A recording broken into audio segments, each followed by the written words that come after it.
Finally, it's time again to move out to Berget, and we have a long trip ahead of us. First we pick up some guys, then we drop off Delta, and then we start a trip to Sweden.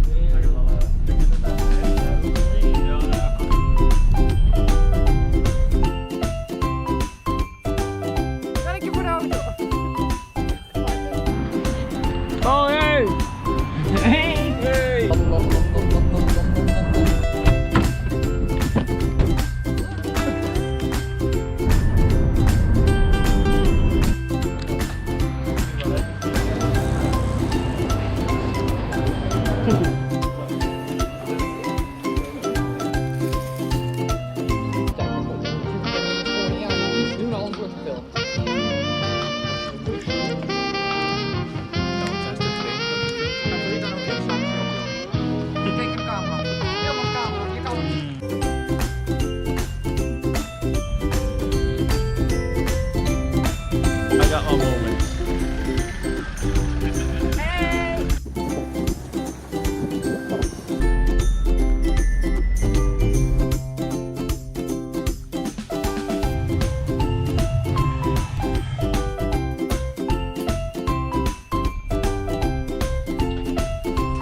Maar die gaat pissen, godmannetje.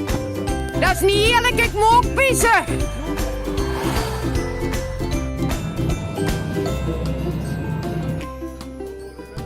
After 2 days of traveling, we finally arrived at Berget. And we set up our tents in this safe zone because we're not allowed to go to the bases yet. But yeah, sleep will be good.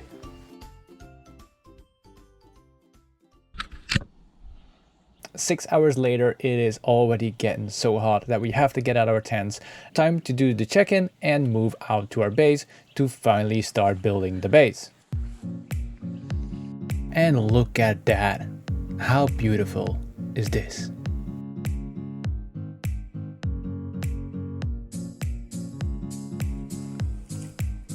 You will be on YouTube.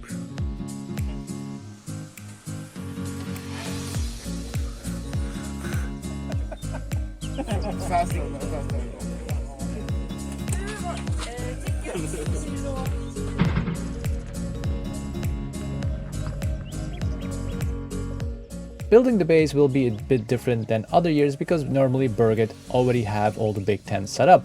Now they didn't, so we had to build our base ourselves. But with the help of the platoon leaders, we were able to build the base in an orderly fashion way. And the first day was so hot, the sun was already baking us everywhere, and as you can see, we didn't have that much shade, so that was the first thing that we wanted to set up, having some shelters going for that shade.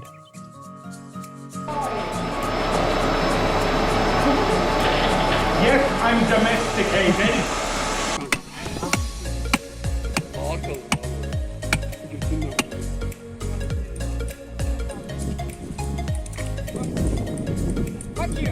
I'm just here for chits and giggles.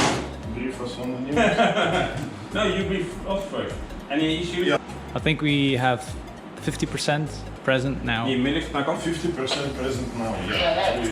And more people are coming in to the base, and our system really worked. Like if you came up to the base, you had to check into our HQ and we send you with your platoon leader to the spot where you could place your tent. Every platoon had a designated area where he can place his tents, and during the meetings that we had before the game, all the platoon leaders knew where their area was. And a loud scream.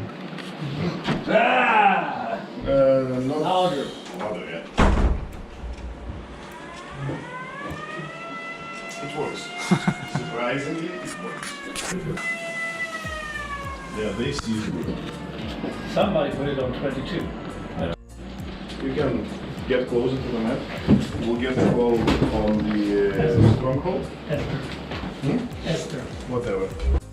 our first on-site HQ platoon leader meeting, and you can see that there are already a lot of platoon leaders already present, or they sent somebody else that couldn't listen in for them. We were still waiting for more information from Berget crew, but we already had some objectives to They plan can out. destroy that, so we're gonna have to protect that. Our engineers can build that up, and we're gonna need protection from... Look at me giving all the information, and look at my generals, how they pay attention to what I'm saying. Carry it. So we really need that vehicle to be alive as possible. That's why we can repair it in 10 minutes. So that's going to be a really big advantage if a vehicle... Everything is done for today. All the tents have been set up, the meeting has been done, and we already prepared some stuff for tomorrow. Now it's just a waiting game for the rest of our team to arrive that is flying in and is now driving with their rental cars up to the game area. The rest of the team came in around 1 o'clock in the night, and when we went to bed it was around 2:30, and when they opened their bags they noticed that all their clothing has been wet for a few days. So the whole trip everything was wet, everything was starting to mold. So today they will find a solution to fix that and prepare all the gear for the game, and we also have to prepare our car to be ready for game start.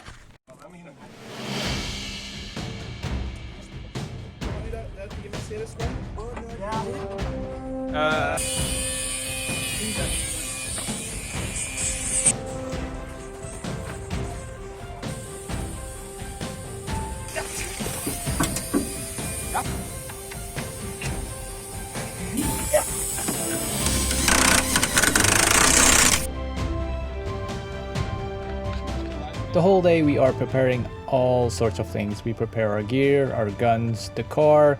I have to prepare the RS Alpha game. I have to go to meetings. We have to still look around for new people that are still checking in the HQ. We have to give them a place in the base. So the whole Wednesday we are still running around and trying to prepare everything for the game. And yes, the game is a 66-hour game on time, but all the time you need to prepare stuff, and especially with that sun baking on you, it will drain your energy so fast.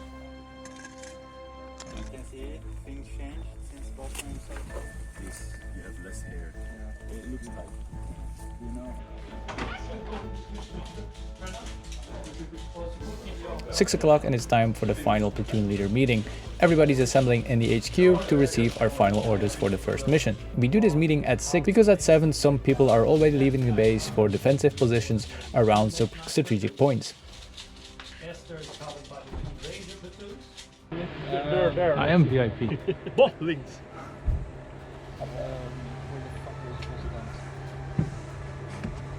Ik wil even, als het mag, een klein applausje voor iedereen, omdat we deze shitstorm op minder dan 24 uur omgedraaid hebben. Woehoe! Even voor iedereen!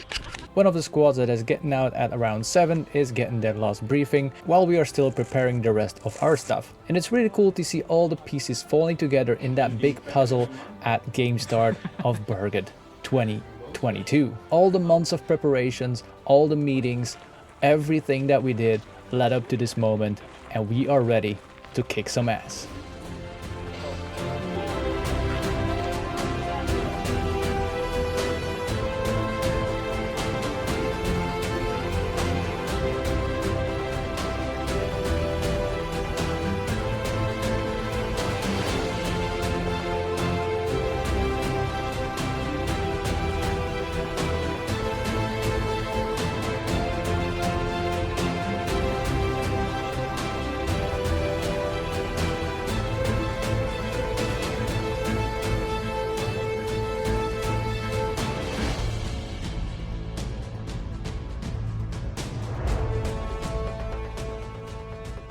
We zullen de baan pakken. Pak hier de poorten. Ik de poort. Is dat in-game drop-off? Ja, dat is een in-game drop-off. Red, Yes, bring back our car in one piece, please. I'll do my best.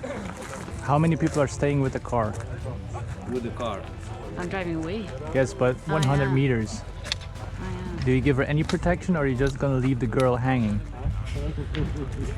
I think she can handle. Oh, yeah. Do you need the... I need a rifle for this. I ben een extra. Excuse me. You cannot call all this.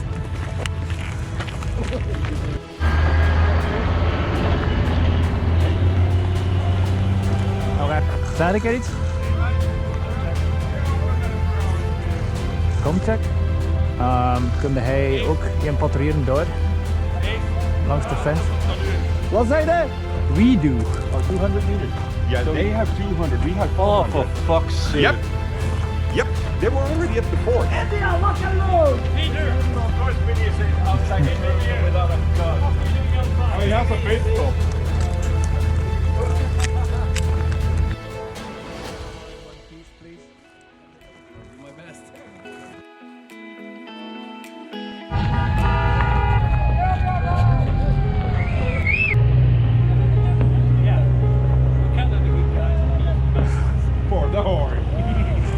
I would be a little bit more comfortable if the big star general move us over there. Nah. That's they're bombing. No, that's always a firework on game start. Is it? Yes, it is. Or is it? Or is it? Or are they bombing? Well, Hello and welcome to a new Berget video. And it has been a while since I released a Berget video, but here is part 2. Well, this is actually not part 2. We already have a few different parts that came online before this one. So we have the HQ video, we have the teaser video, and we of course have part 1. But this is part 2, and this is where we start the game. And at 9 in the evening, the game is on. So everybody left the base, well, most of us left the base, and usually you're not allowed to be in a radius of 400 meters from the base because some people can already leave the base before 9 to get in position to start the game. And I still don't know if it was artillery or it was announcing the beginning of the game, but the banging that we heard in the distance, I don't know what it was. But our guys ran into an ambush right around here. There were mines on the road, they could not move any further, so the engineers had to drive back, get the mine worm, blow up the mines, and then we can continue our advance. So this year started off with a bang. I also noticed that I accidentally mispressed my buttons on my GoPro and I was recording when I was not recording, and I thought I was recording when I was not recording. So there might be some footage missing, but I will explain everything what's going on so you can follow the complete story. So welcome to Berget 18. Let's do this!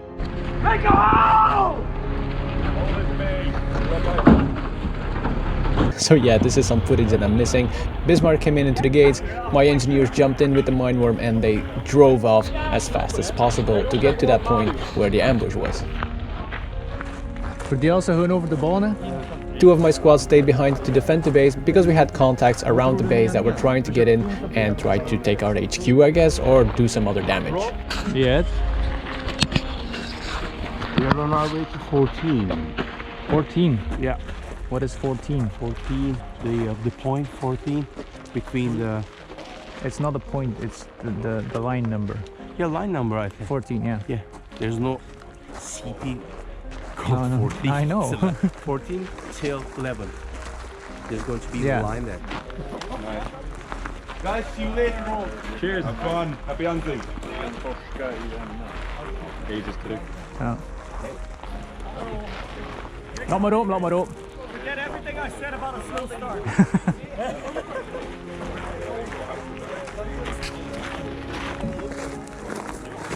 Minefield clear, sir. Ja, ja. Sorry. Kom recht, hier ook. Geef maar. En die brikje moeten een brikje hebben. Ja. Dat is niet geregeld geweest. Give me a reload. That's the mine war. There you go. Oh no. We need an ammo pit for that. And you need like an explosive and shit. So how do we get one? Those come in ammo crates. We should have 2 at game start, Yeah, that shit happens. but we only got 1. I'm gonna call Jimmy. The mine worm was something that they introduced this year, and it was actually a small device that could explode more mines in one go. But only the engineers were able to use the mine worm, and after use it had to be re-equipped with small explosives, but the problem was we didn't got those explosives on game start. So we had to improvise. Yellow ambushed. Us. Yellow ambush. Guys. Oh, okay. Then they're hostile. Well, we were not supposed to be friendly or hostile, neutral. But if you Yellow is. if you diss their religion, they shoot at you. we don't we don't we haven't got the chance to talk with them. In this year's game, we have 3 sides. We have us, the red team, that is located in the base here. We have the blue team that is located somewhere in this area. And then we got the yellow team that was somewhere in this location close to a shrine. They had a weird religion and we didn't have a lot of information about them. We only knew that they were going to be neutral in the beginning. Well, we knew that we could not work together with them. And even though they ambushed us at the beginning of the game, we still want them on our side because it's a civilian faction and we can make a lot of good money, a lot of good deals with them. And that's really important in a game like this.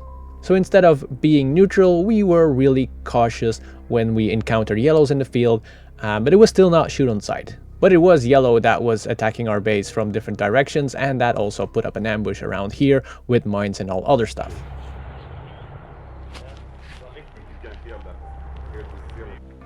We don't have. We got mines. Peter, there's a couple of mines. We decided to mine the road that was leading up to our HQ. There was only a small amount of our vehicles that needed to go in there. That was our car and a few others. So it was possible to get into our HQ. But if you didn't know the mines were there, you were gonna drive over them and your car would be dead. We also kept patrolling the compound around the HQ to make sure that we found all the people that were trying to get in. Iemand heeft de straat overgestoken. Dat is Herwit. Gates open! Bismarck incoming! Bismarck incoming! Bismarck incoming! Mines to the side. Nee. Mine is road. Huh? Mine is road. She can drive. We have to redirect them. Yes. Redirect them. Manu, mee met Gustav. At game start, Bismarck went out with another team, but it got taken out by enemy forces. When it came back to base, we didn't have our vehicle support for 2 hours because that it's respawn time. The full engineer group was in the base and we were waiting for instructions, so we kept fortifying the base and patrol the area. Mute your phone. Mute your phone. Just mute it. And while patrolling, we found different holes inside of the fence where people could crawl in, and they actually crawled in when we were defending the base. And this actually shows how important base defense is to make sure that no enemy forces enter our base, or at least couldn't do enough damage. Here's my hole. Crossroads. Yeah. Because they are coming that way. Yeah, I know. But Matt is there.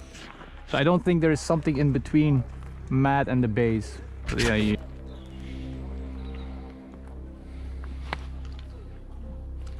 Okay, bug spray that. No, you know that. Yellow vehicle incoming. Do we have something? That way. Boom, boom. Something boom boom. Vinny!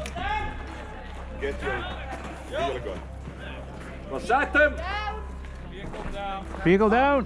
Vehicle down! You. Hello, welcome back.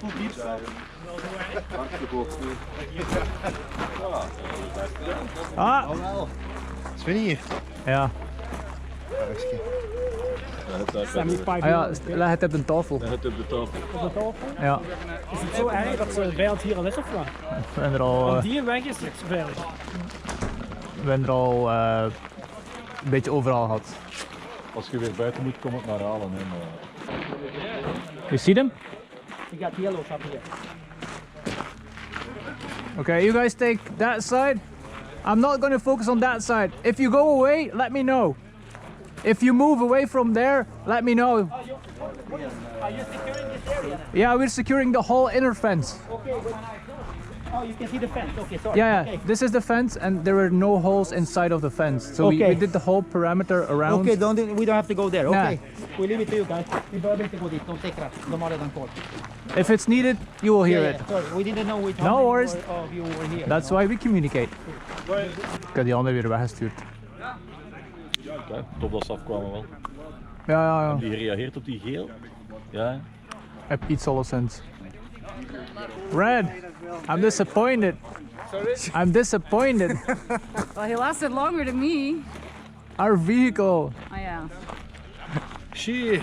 Yeah, blame her. No, I mean, forget about the vehicle. We lost the person. But she will be back in... I'm back. Yeah, she's back, but our vehicle is 2 hours out. Another hour, I think? It's okay, you tried. It's a bit of a clusterfuck, apparently. So, It's not. You're neutral with yellow. No, and they were the first who started shooting. Ja.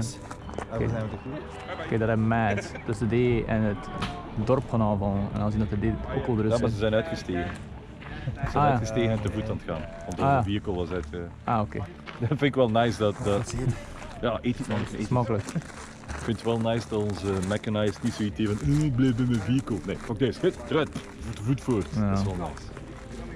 Being in the base means that you don't know what's going on around you. But by the dead people coming in the base, you know that something is happening. And because we knew where some units were, we knew where the fight was going on, and that is how we got some information while defending the base. For example, Mad was attacking the village and they went on foot and they lost their cars, and their cars are moving back to the base for respawning. We also got some special forces coming in that were active in this region, so they also walked back to base, so we know that there was an attack going on that side, and we didn't see the Turks yet, so that means that they are still in their 11 to 14 region. But we still got attacks going on the base itself. Luckily there was another unit that was helping out on the other side of the base, so we took care of the fenced part of our base and the other unit took care of the non-fenced part of the base. We also heard that they found a nuke somewhere in this location, and they were standing their ground on that location. They were fighting off the blues, they were fighting off the yellows, but they were holding on to that nuke. And suddenly we heard that we are the only ones that can handle that nuke. So we assembled the troops, we went on our way to support the guys defending the nuke. The nuke. Wij zijn de specialists. As soon as you're ready. Michael, let's go on top. Wij middenste squad, de staggers file, weet je wel van het team.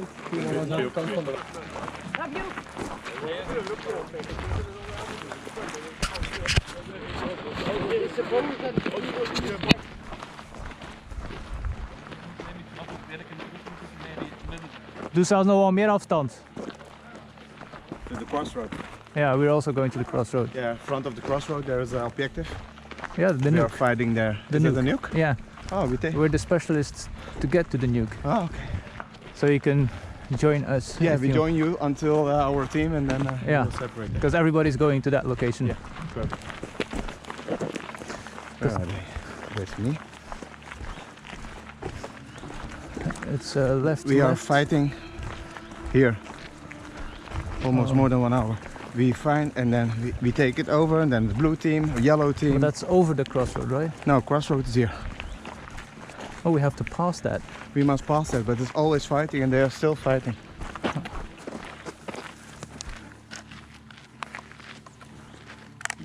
Thanks to a friendly unit that gave us some more information that there was still fighting going on around the crossroads and that the best way to the nuke location in this location was not going through the crossroads. So I split up my unit into 2 different units. The main unit was going to go on foot on the road and one of my squads was going to go through the swamp. Yes, this is a swamp. You really don't want to go there, but that unit was my backup unit. If for some reason we can't make it because there is a lot of contact in this area and we die, we still have that backup unit going to the nuke and they can retrieve the nuke back to the base. This is how our small engineer unit was built up. I had 3 different squads and I can use them for any mission that I needed. And one small engineer unit was able to merge with an infantry or the mechanized unit to be able to be protected and do their job as good as possible. And as you can see, we are using RS Alpha for the whole red team. You can see different colors, but that doesn't mean that there are different teams. There is a whole different setup that we used for Berget, and it worked very well to track the units where they were and what they were doing. I will be using RS Alpha to show you what was going on and especially what units that were around us, because we were just a small unit, but all the other units were working combined to that one objective to retrieve that nuke back to our base or any other mission that is coming in the future. Manu, do you copy?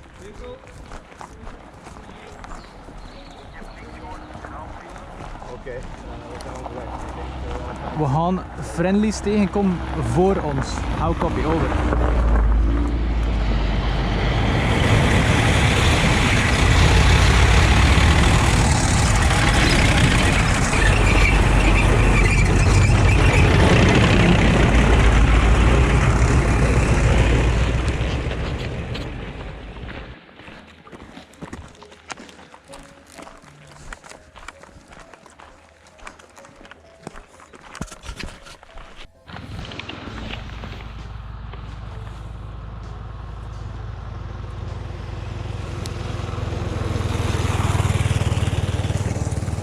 On the way up to the nuke, we didn't see any enemies. We didn't see any blues, we didn't see any yellows. We saw a lot of dead people coming our way. But it was so silent, well, except of the tanks moving around. They make a lot of noise, but there was no fighting going on. And suddenly, our recon spotted one guy hiding in the forest. Okay.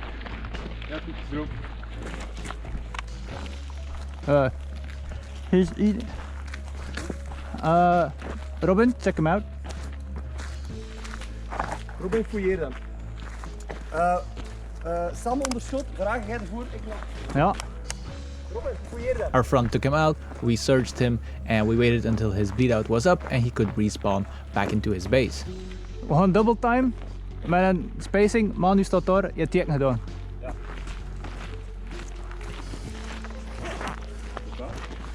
Tot wat je die mensen ziet staan. North of where the nuke should be, we met up with some red guys and I tried to get as much information as possible of what is going on around the nuke site. How many friendlies, how many enemies, attacks, defending, as much information as possible. Ja. Ja, Zeker. dat je daarbij ook zoiets moet doen. Ja, er is een airdrop onder de bonen. Hoor je mensen? Nee. Like daar, aan de boom. Ja. Parallele lijn. We just have contact right now.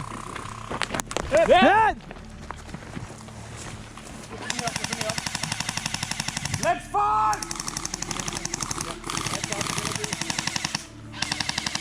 Toon hem, in bed, maar schiet op de aan. Push up, push up, push up! Wees er ned. Ja, Mike. All thanks. Come to me. I'm a medic. Op bij biel. Ik denk wij... Ten maar. We're going in here. Yes, it's good. While me and Robin are getting medic, the other engineers are trying to hold the situation, try to find out what is going on, how many people there are, and as soon as I'm up again, I'm gonna make a plan with the red team that we just encountered and make a plan to move up to the nuke. Down the road. Loop ik hier een visual. Ja, zat aan de linkerkant. Hij zat aan de linkerkant, ja. Zijn er nog mensen hit? Manu, maar is geheeld net. Ja. Heb je daar nog hulp nodig? Nee. Who's your officer or who knows the information? Just talk to the big guy. Big guy.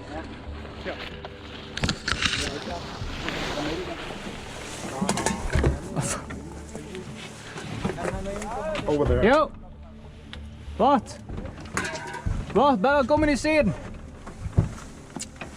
Watch out for your leg. If this close, your leg is. Okay, we are.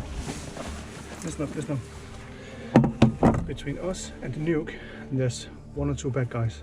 Okay. Just remember, we are lying down there, only 10 meters to the left side. So there are a few enemies hiding between us and the nuke. We don't know how many there are, we know that there are somewhere on the left side of the road, in between us and where we have to go. So the engineers are going to support from the road as much as possible, and the Danes are moving in from the left flank to take out as many enemies as possible. I'm trying to make it happen. We just need to kill this guy and then we all. Negatief! Gewoon positie houden! En kom naar u! Okay, I'm gonna tell my guys to hold position here and just keep pressure on that dude. Yeah. Okay?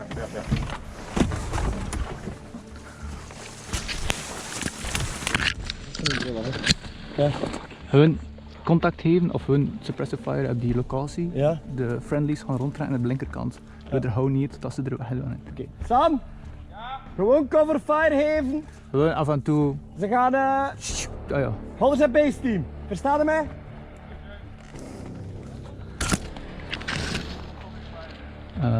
In the rear. Ja, en die loopt naar ons. Dat is rood. Oké.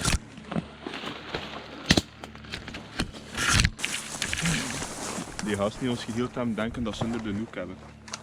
En dat er maar 1 of 2 meer zijn. Dat ze er al 5 hebben uitgeschoten. Ja, dat kan. Hun positie houden totdat ze eruit.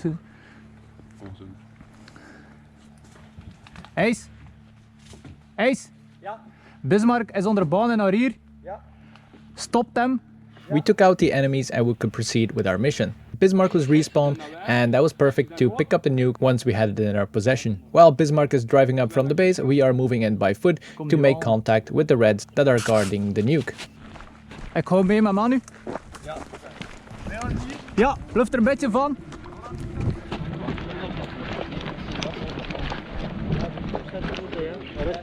Can you guys put a little parameter around my engineers, just to keep them safe?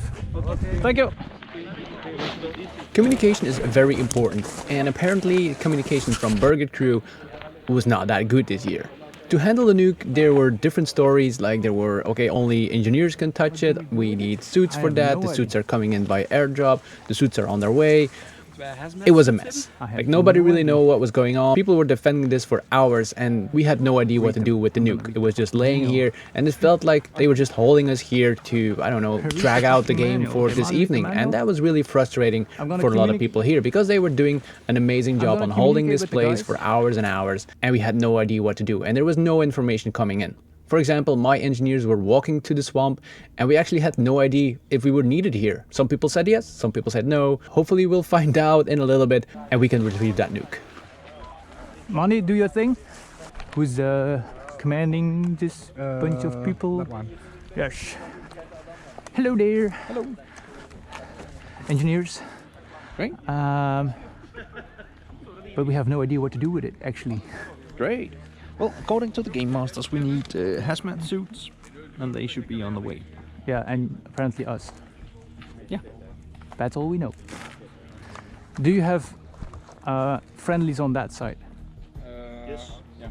Can you inform them that there are 3 engineers of mine coming in from that side through the swamp? Yeah. We don't have contact. Not. Do you have any idea where those guys are? Because my guys have been walking through swamps for almost an hour now, so I don't want them. Down there, yeah, they're coming through the swamp.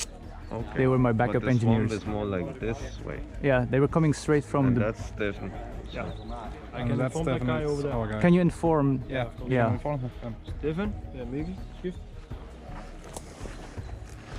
Why they're walking through the swamp? That's a pretty stupid way to walk. Because we needed engineers here. Yeah. So we split up in. Very wet.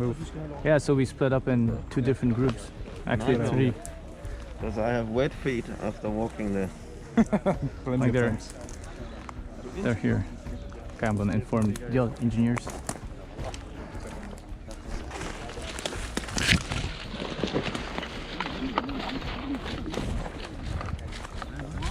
Manu zat bij de nuke. Wat moeten we nu doen? Alleen maar een hazmat suits nodig. Om te bewegen. Die moet nu nog naar die komen nog. Guys, I have movement in the back. I have movement in the back.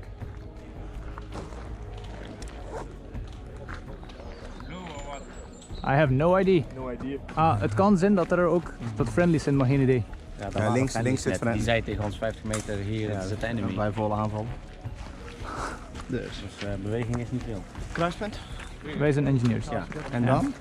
Blijkbaar hazmat suits en dan kunnen we transporteren.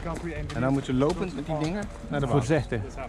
Ja, want hij mag niet kantelen, anders gaat hij maar. Ja, er staan metertjes op. Dus moeten we over de pad heen. Ja. Yo! Nou, wij passeren als er komt. Ik denk wel dat de actie. Nee, want dat. Capture points op me heen. Je schoot net op ons, hè? Ja, maar We've got blue forces coming from up the road on the left side. Blue. Gaan we links houden, jongens? And because the confusion with the nukes was not enough, blue forces pushed through to the north to our defense at the Crossroads and they were coming our way. So we're digging in to hold them off as long as possible. Engineers to the middle!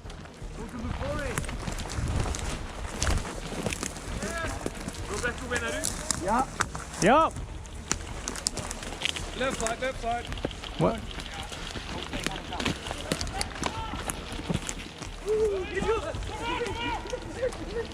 Niet er naartoe gaan of wel? Sam, achteruit blijven. Vanguard staat voor ons. Hij is heel die kant. Ja. Gewoon met uw sectie. Ik zet tussen hij en de nuke. Robin, Sam, hold een klein beetje nu. Nee, een klein beetje nog. Dat is niet dat het moeilijk is voor hem. Safai. Te bewegen? Ja, om met genoeg zijn.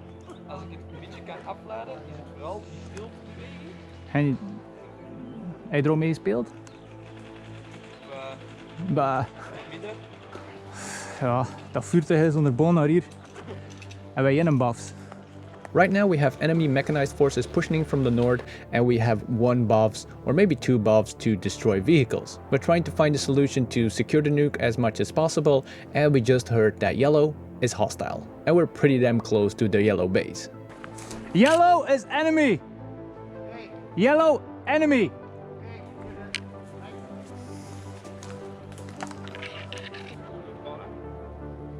Ja, hij raakt er niet door, ik zal de blauwvoeten hebben banen. Je ziet het van hier staan.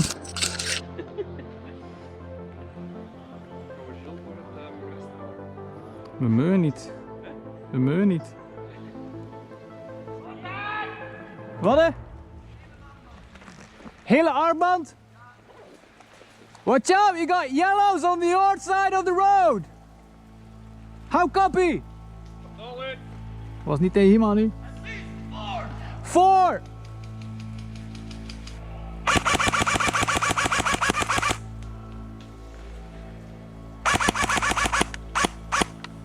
We are on the east side of the road. We noticed that yellow forces are moving in on the west side of the road. And we also have a few people on the other side of the road, and we tried to support them as much as possible. And we still got the mechanized incoming from the north. They are 20 meters or 30 meters in front of you!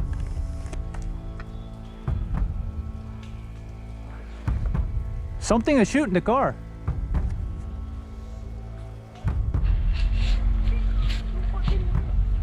Yeah, way. We are so thin spread and we don't have anything to stop the vehicles, so they just drive through our lines. So the vehicle that you just saw passing by is a yellow vehicle just driving through our lines, and I don't even know if he knows that we're there. And in the distance we heard cars blowing up. I have no idea if it was still us that's shooting them or it's blue that's shooting yellow. We just keep our heads down and try to secure the nuke. Hey! A hail vehicle on the road.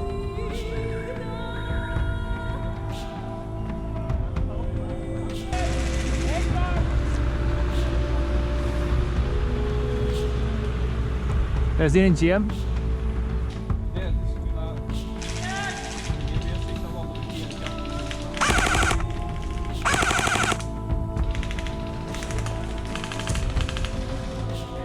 I made them angry.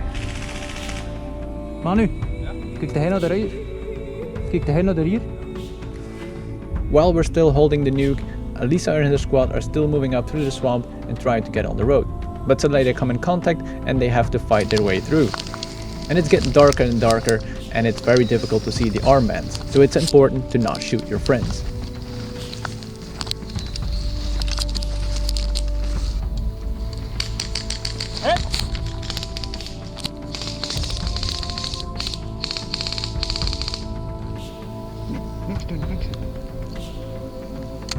Ik zie geen kleur.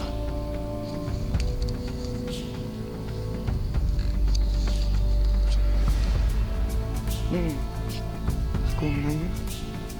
Dat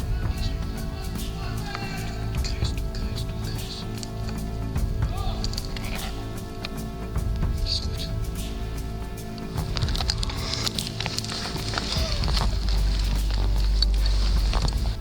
Hier is weer.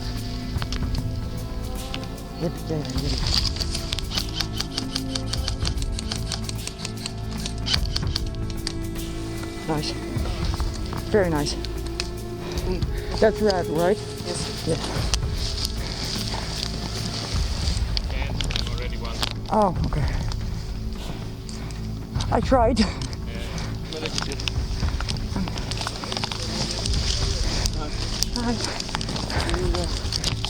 No, I have it fine. Blue vehicle.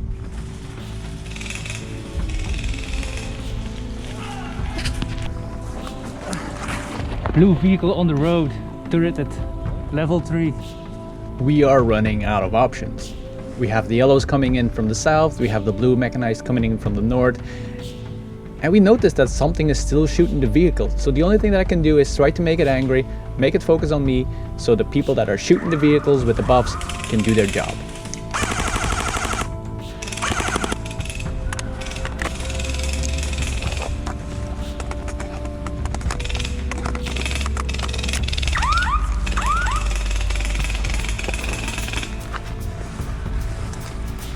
Nice. And even though we're holding our ground, they're picking us out one by one, and we're losing people left and right. So we need to spread out as much as possible, but still be able to cover each other.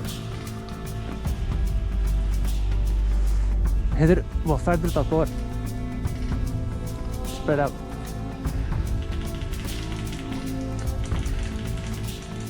I noticed that we three are way too close to each other, and I tried to keep some distance from the nuke so I can take them out from the flanks.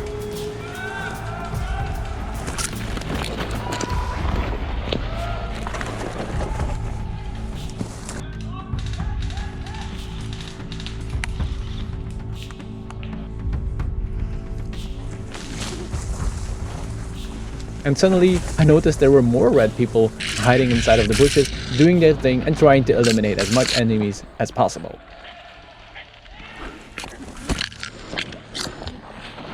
How many are you? 2 left of the drone, that's it. Okay. I got a few guys on the other side of the road. I think they're dead. Oh god, so we do make a walk around and try to hit them in the back or something like that. Yeah, that was my plan from this side. I will go another way. Okay. We will split up. Okay, nice. We split up in 2 smaller teams so we can do a little bit more damage.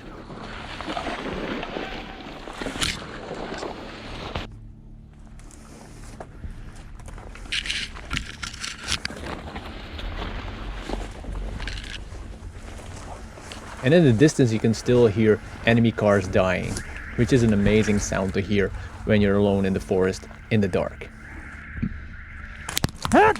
But I also get shot.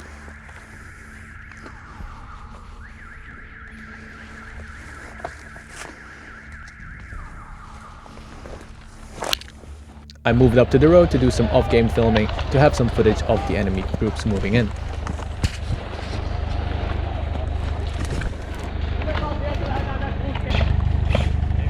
This was a very weird mission, and I don't really know what to think about it. Our forces held this point for hours and hours, and we actually didn't know what to do with it. And that caused some frustration on the players because they were really trying to hold on to something, but it has to have a meaning to hold that point. And like that, we just lost it. So we went back to the base and prepare ourselves for another fight tomorrow.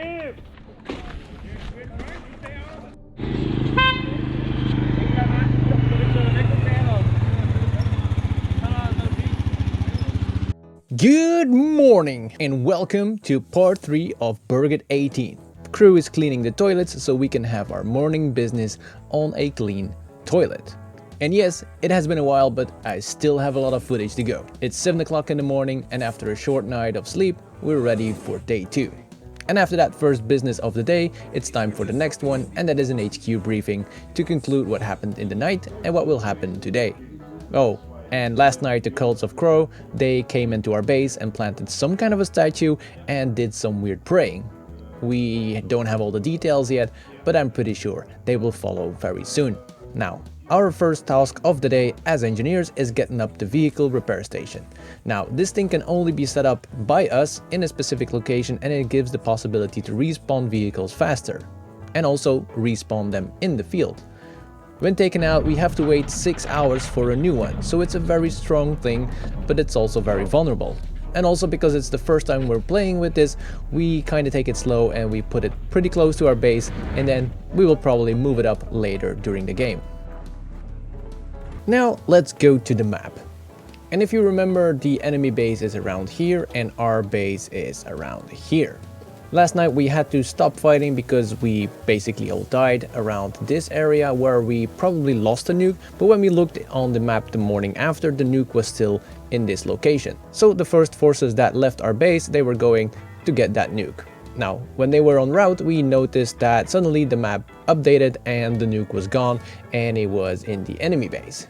So that was a glitch in the map, and all those forces that were going to the nuke, yeah, they were going to somewhere that they don't need it to be anymore. So we had forces going to the previous nuke location, we had us putting up our repair station, and we had a lot of people moving to this location because this was the next nuke location and they were securing the area.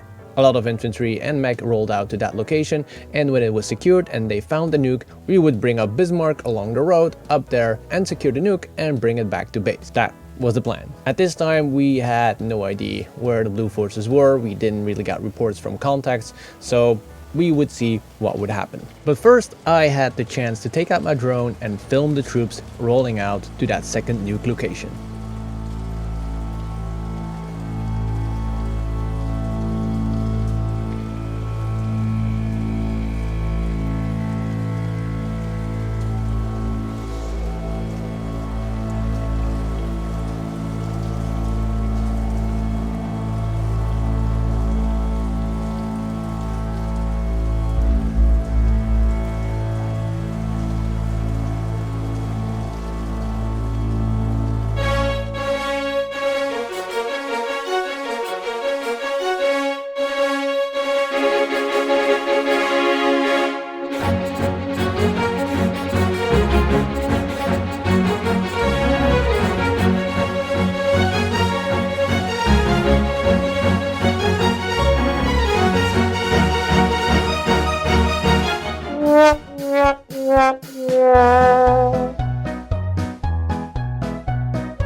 Mocht mee, hè. Vragen mocht mee, hè. We gaan een nuke gaan halen, mocht mee, hè. Maar laat je wel. Help.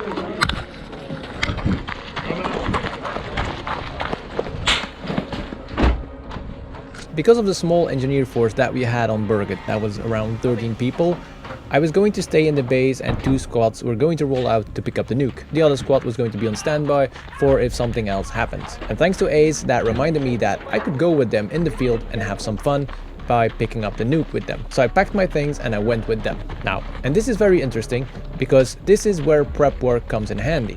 My main rifle was still in HQ and my gear was still at my tent. I was only wearing my belt, because that's the thing that I wear when I'm running around in the base. But because I refill all my gear, my water and my magazines when I got back from the last mission last night, and everything is ready in a container, ready to go so I don't miss anything. I could just go grab my rifle from HQ, pick up my container with all my gear, and jump into the car. And from making the decision to go with them and being ready to go out took me 2 minutes, and I had to run to HQ, to my tent and back. Yes, I'm still putting on the stuff in the car, so it would take me another minute to be ready, but preparation is very important in this to counter the constant changes that happen at Berget, because there is a lot of them.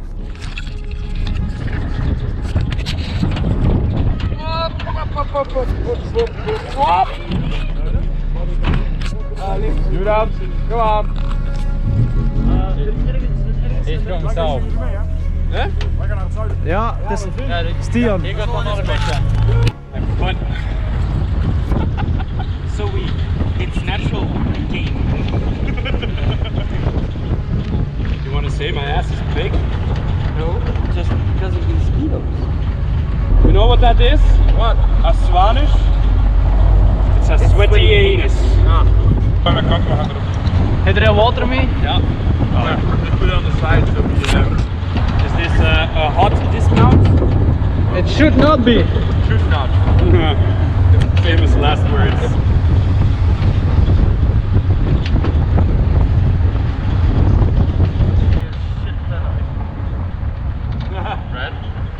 Alright, Tess. This will be a hot extract. Woo! Hey! Rijden. Jongens, we kennen hem botsen. Kom op, patineren! Daar ligt hij. Dismount! Secure Crossroads! I'm all geared up and we arrive at the Nuke location here. And the Nuke was somewhere in this location, a little bit down this small road. The infantry and the mag had the whole area under control. This was all us. So we just had to drive in, pick up the Nuke and drive out again. And I love it when everybody's working like this to get the mission done. The next thing is we have to get the Nuke in the car and bring it back without blowing us all up. And Berget did an amazing job with the prop. It had beeping sounds and motion sensors, so we had to move it very carefully. And on a dirt road, that is not easy.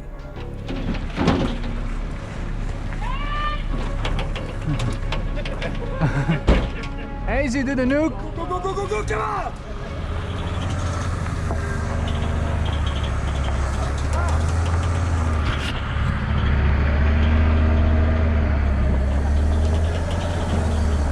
Min ik al mee naar plekken.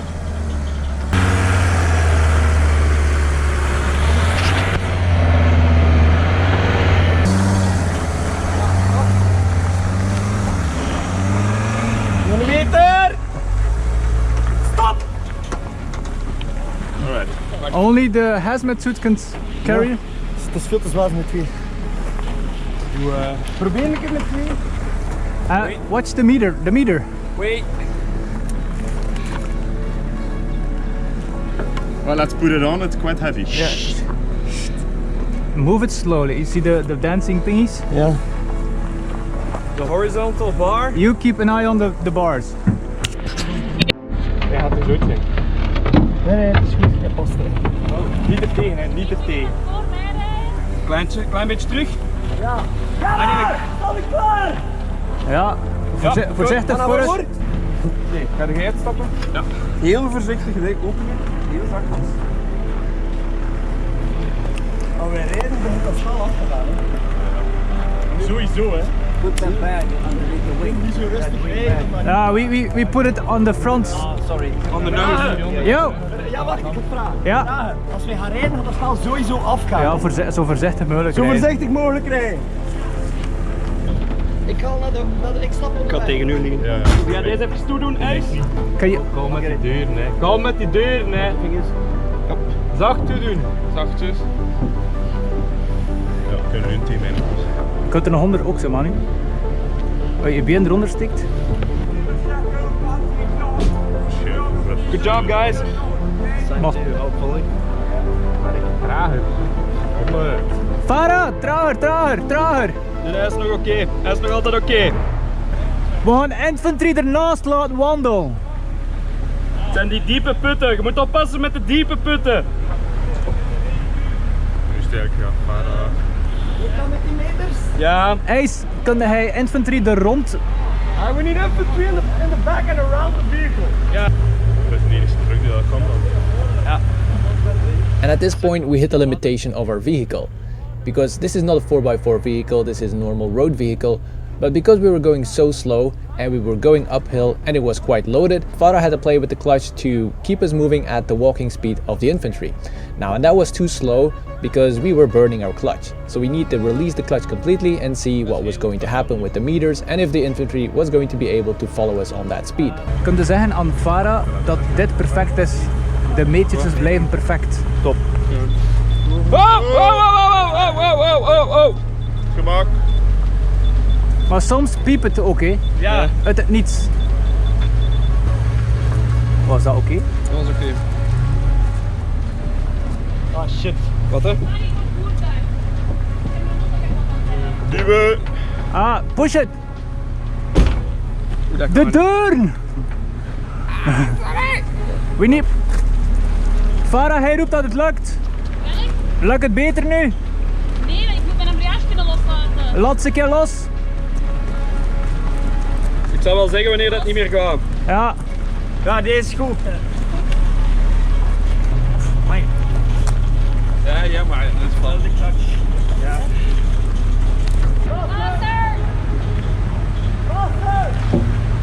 Stay up! Faster! Faster!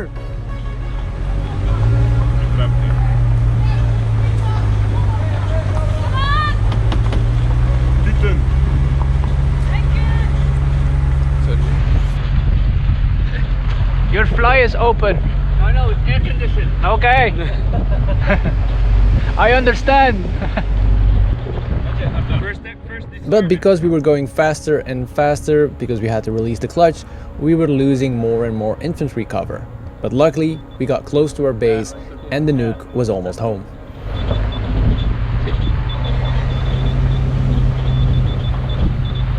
Because I want to use the Morse code thingy on it, because it's Morse code. Yeah. So maybe it is a clue or a in-game something. How Just says like, hi, I'm a Nuke. Copy. Naar links aan de tanks. Stijn, het eerste wat jij zou moeten doen is deze naar beneden doen. Dat ik eruit kan en dat zij de Nuke kunnen...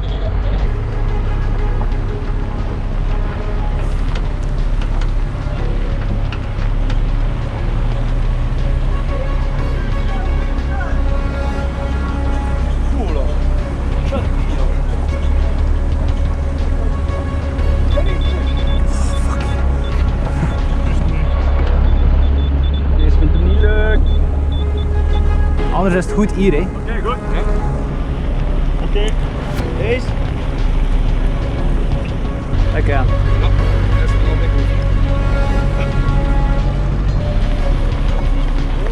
That's a lot of people. Keep your distance from the Nuke, or you get radiation poisoning. I will be dead. Wacht, nog een minuut. Oké. Kijk, wacht. Maar even, Robin zet me een kramp in zijn voet. Maar ik heb hier mijn been. Ja. Dat heb ik van mijn... Protect, I don't know what that is. Yo! Vehicle just got shot out! Contact! Road! Move! Zeker dat we dan daar wel onze Nuke gaan leggen? Oh! Oh, zeg, macho! Was it you, Rob?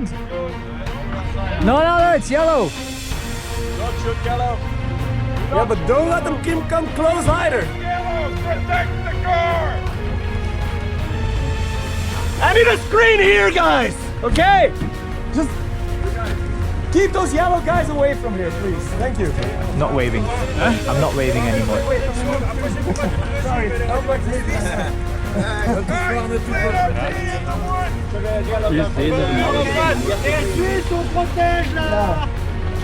Je hebt hier die crash en als hem daarop komt, dat lijntje. Hey, l'autre côté aussi.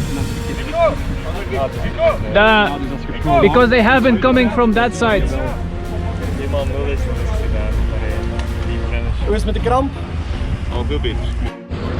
Oh, het is een tactical Nuke. Het is geen strategie. Matthias, kun je eraf gaan? Alright, nu? Of stop met bewegen? Ja. Het is zo hier. Oh. Wat ik ga doen, ik ga hem vastnemen langs de. Ja. You get radiation sickness. Manu, hij heeft de wijzertjes. Ja. We gaan schuiven. Ja. Ja. Make sure they don't have guns. Ja. Ja. Ik heb hem niet, hè? Ja. Ja. Ja. Ik kan hem goed, dus leg dat maar neer. Leg hem even neer. Leg hem even neer. Kom van mijn auto. There was a lot of confusion where we could store the Nuke once it was in our base. And after a lot of debating where we were allowed to put it, we were allowed to put it behind the metal container that would block all the radiation. And slowly we're moving the Nuke to its new position and make it sure it can't go off. Toch altijd oké, toch altijd oké. Rustig laten zakken. Moeten we die stutten of zo? Het is maar stutting. Nee, op de palet, Stijn. Eentje van verre. Ping. Are you supposed to make a ticking sound? I will not touch it while moving. Hippity hoppity, this is now red property. I'm gonna scratch your paint anyway. It's fine. And you saw the yellow vehicle riding on our base. That was actually the crows that got sick from something. And they were coming into our base to ask us to help them. So we're setting up some aid posts, helping with our medics to get them back on their feet and figure out what was going on. Ik staan, maar die handschoenen halen. I don't know. Basically, the story is the following. Our guy went to the church. He's feeling nauseous, not really good, but then he felt better. So basically, it's not a contamination within the person. It is most probably exposure to some kind of radiation. And this is what I love about Berget. Yes, there are big fights happening, but there is also a story. And you have to use clues to figure out what is going on. And for example, we knew that one of our guys came back sick from the village. And after Googling his symptoms, well, he was going to die. Or, well, at least he was suffering from radiation poisoning. And with those clues, we came to the conclusion that the nuke probably is in the town. Well, one of the missing nukes is in the town. Now let's see if we can get some more information out of the crows. I told Vinny Are you guys busy? Okay. I would like to have one person per medic to guard the medic so we can like touch them and have fun. Yeah, okay. That sounds fun.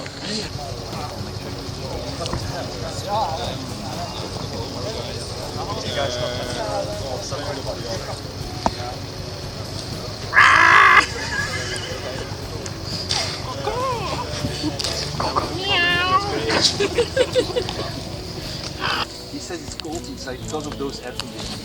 Oh, cool. Yeah. So I really want to see that room.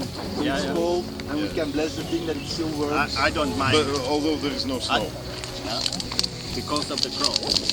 If we bring the cross, we can do it. Get up, stand up.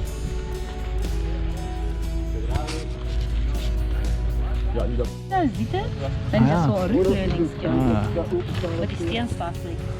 Kom, we gaan naar While the crows were getting help, we got more confusion. Everyone that touched the nuke or was close to the nuke suddenly had to go in quarantine, which we had never heard of.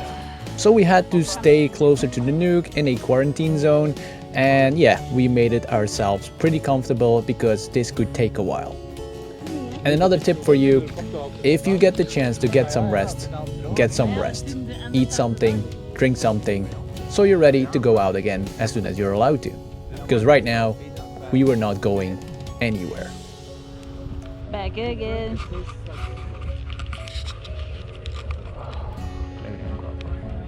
Ja, ik ook wel.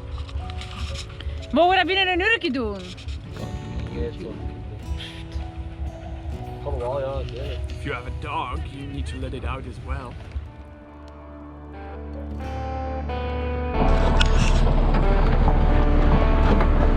We take the south road, right? Vara? Naar beneden, naar de village en dan naar boven via Sara. Waarom? Waarom zo? Omdat de village is friendly. Dus dan zijn we zeker dat de road veilig is. Ja.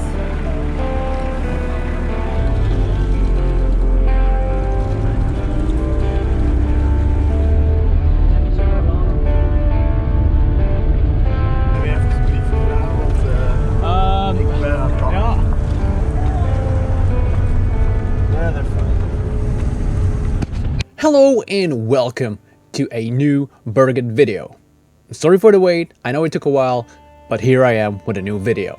And in this video we're going to talk about the chaos that happened on the Crossroad. Apparently we had a plan with the yellow forces that they would disrupt the blue base with explosions or something like that.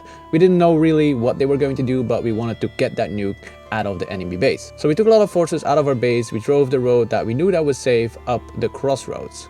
But when you came up the Crossroads, there were people that didn't want to move, the vehicles were shut out, there was lack of people. We had blue forces on the north side of the Crossroad and we had our forces holding the south side of the Crossroad and they were fighting back and forward. But we had a long column of vehicles stacking up in the south side of the Crossroad and we really needed to move out. Because once we passed the Crossroads, we were going to take the left road, moving up there, move to the enemy base, take the nuke and run back to our base.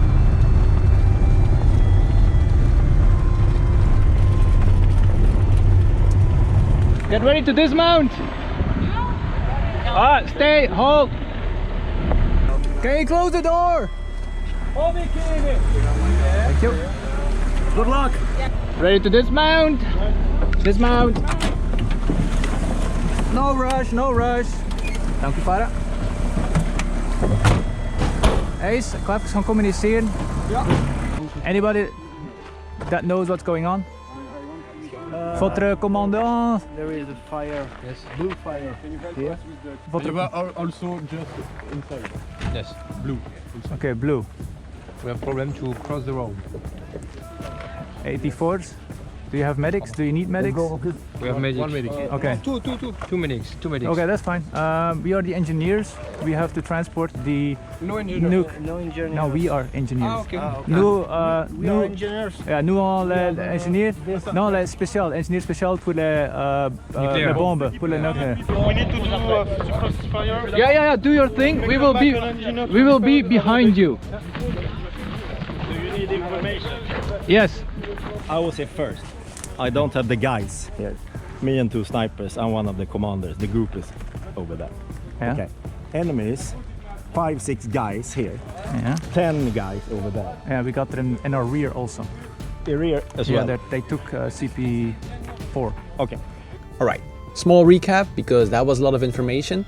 So we came up to the crossroad and we saw that there were a lot of vehicles in front of us. We paused some of the vehicles to be able to be in the middle, to be a little bit more secured, because we were a valuable unit to get the nuke out. There was a Swiss car that was shot out on the crossroad. There was another car where we didn't know who it was. That was a little bit on the south side of the crossroad. We had our infantry on the east side somewhere here. We had some infantry somewhere around this area. And we had blue forces somewhere in this area. That was the information that we got. Oh, and we also had Mad Company waiting at the back of the convoy to move up.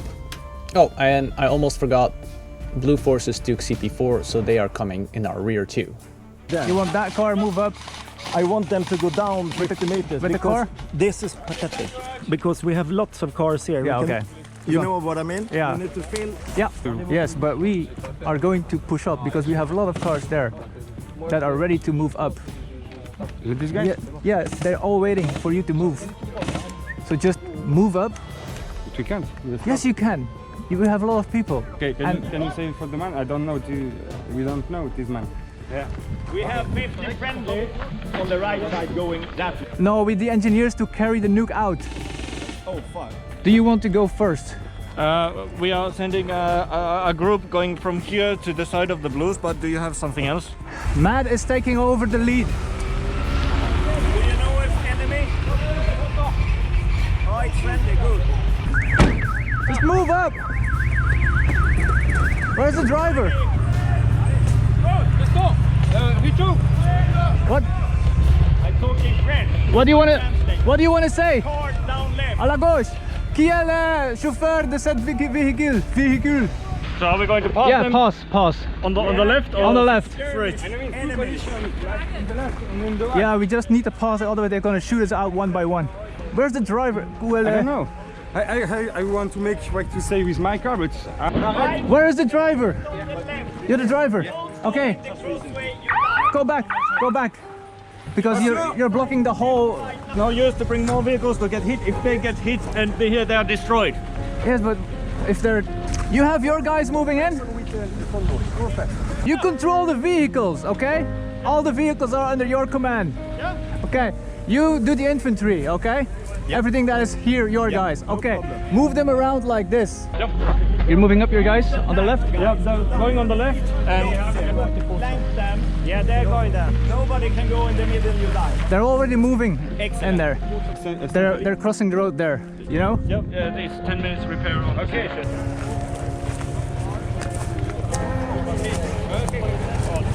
They're towing it to be repaired. Okay. You gonna go right? Do you know, is that road clear or do they need to go from back? Okay, he can take 2 cars? No, 1, but he can come back. Okay.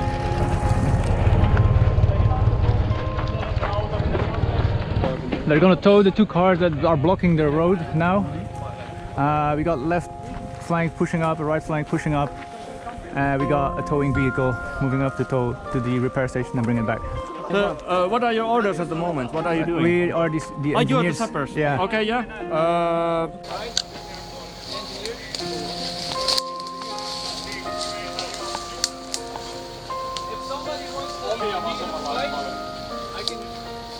And it's time for a new overview. You notice that I took the lead a little bit, and I don't know if that was a good idea or not. I looked at this video a couple of times, and I don't know if it was a good idea to take the lead in this trouble that we had right here. The reason I did that was because different units were not working together. Well, that's how I saw it.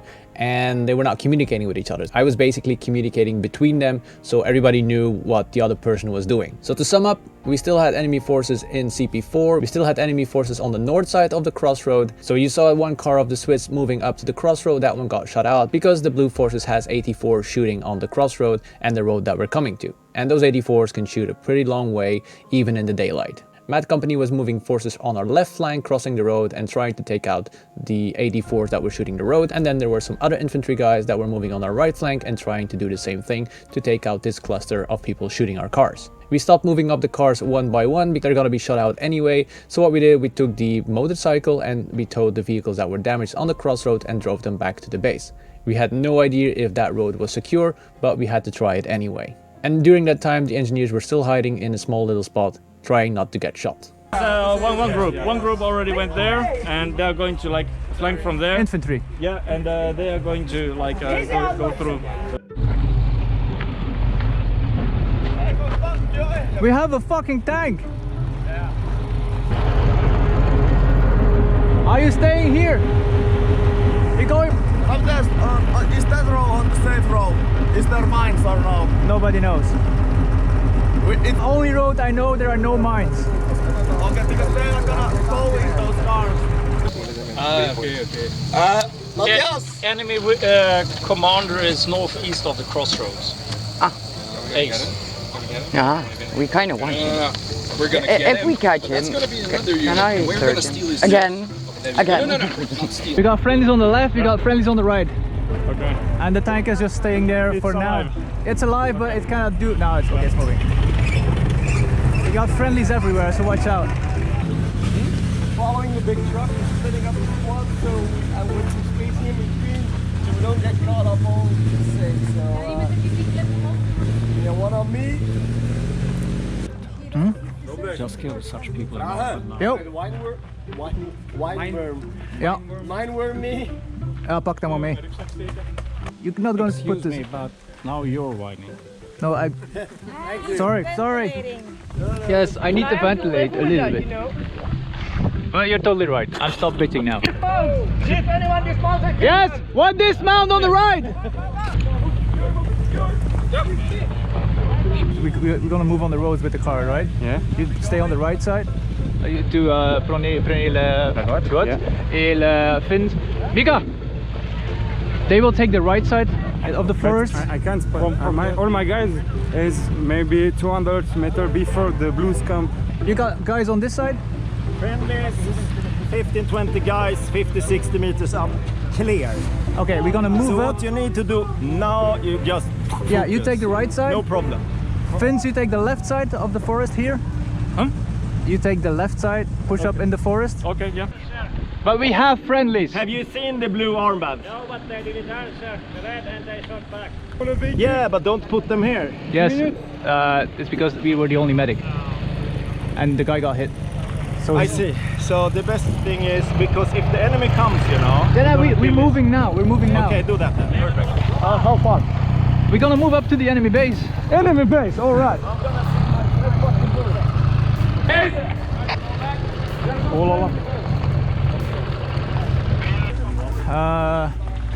Wel, bluff dat is niet weer goed, hè. Ja. Sappers in between the vehicles.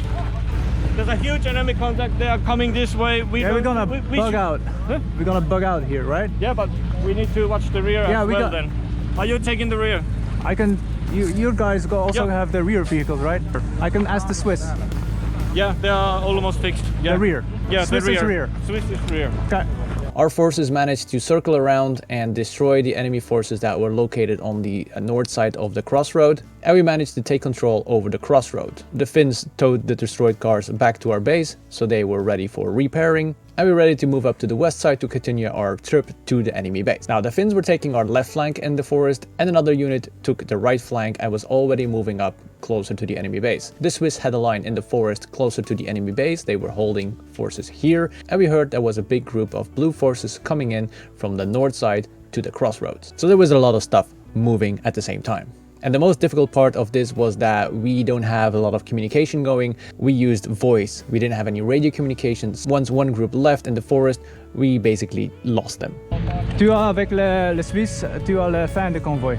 Ok. D'accord? Yeah. Tu protect le dos. Ok. Qu'est-ce? Hi. Swiss is rear. They know. Les Suisses sont le dos de convoi. Arrière. Okay. L'arrière de convoi. The back, the door. How much time do you need? I think they're filling like bottles of water. Okay. There is no safe side. That's fine. Yes, and the longer we wait, the more blues are coming. We are moving it when we have regrouped the people. There is one missing, and it seems like the blues are coming. And if my guys say that there's a shitload of blue coming, I believe there's a shitload of blue coming. Otherwise we hold the crossroad. That's also fine for me. Yeah, we could do that. Are we expecting reinforcements? Nope. No? We were just going to the blue base, that's it. Good. Anyway, like we can't get out, we can't get reinforcements. There's like, I don't think that we can take the blue base with this group. Otherwise we move back to our base. Yeah, but we could hold the crossroads if at some point we would have reinforcements. Do we have radio on the front line? No. The front line is like long gone there. Yeah, they're everywhere. Like, yeah, the right flank started moving up. There's a whole platoon of blues coming from there. They're pushing off us. They start trying to retreat. They're coming all the way back over the hill. Yeah. With the backpacks on. They're rangers. They have a fog somewhere there. We have a lot of people. We could either get in cover. Okay. Now we're defending. Defending crossroad. Defend the crossroad. Defending crossroad. Put the car to that way.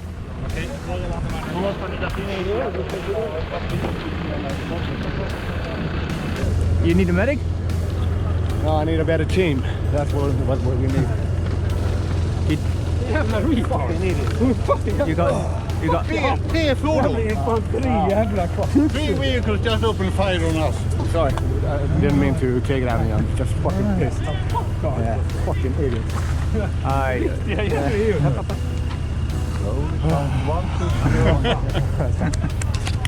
Ace!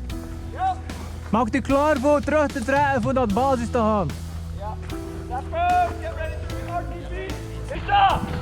Sit up! Believe allemaal! Okay. I said nothing's going to develop here with CC forces, and unless I have no answers anymore. It's reassuring when even our commander gives up. Like they were afraid if they move up that the blues would get hit! Hit! I'm dead. I got hit on the sole of my feet. Choose wisely. I'm going to choose wisely. Maybe. Yeah, that's done. We will.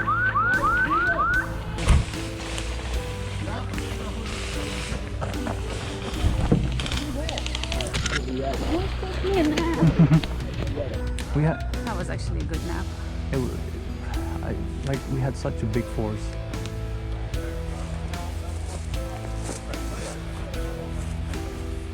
We were totally dependent on the yellow doing their part. Did they do it? Before I got shot, there's one yellow car coming with 6 boats. Okay. So everybody ought to be. At this point, we lost the momentum of our attack. At this point, we had enemy forces holding lines in different locations. We had the Swiss here, we had the small infantry group that was moving up on our right flank without the cover of the road because the Finns are still close vicinity of the crossroads. And we decided to pull back with the important people, the engineers and the general, and Matt was going to secure the crossroad as long as possible until reinforcements were coming up. We still had blue forces coming in from the north side. We don't really exactly know where they were coming from, but they were coming in from the north side. So our best solution was to pull back to the south side, take the route that we came in with, and try to regroup in the base and see where we're going to take it from here. I just feel bad for the other guys that I have sent to the right flank that were already pushing up. So they just... Are you shooting Crossroads?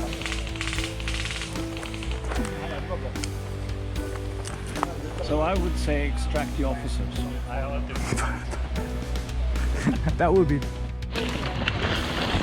Go, go, go, go, go! Let go! We go back with rhythm. Okay. Waar is Manu? Daar of daar? Aan de overkant. Back up into the forest!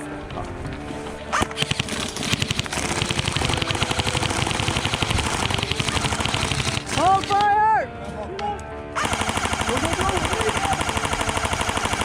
Ja! Come on, come on, come on!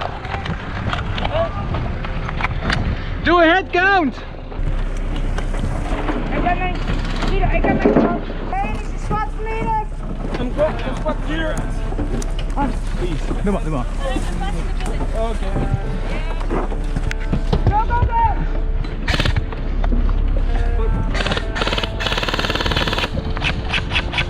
My squad complete. Chris, complete. Ja. Manu, Ja, dat is complete. para! Back up. Verder! Moet ik uitstappen? Nou, is goed.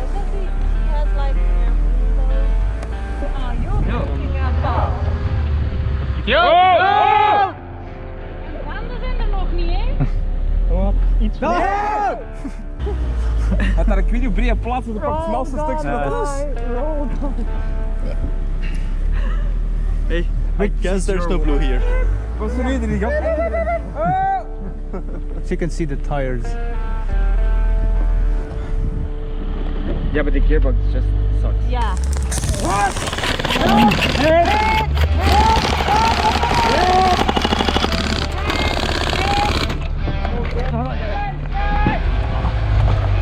Get it, get it.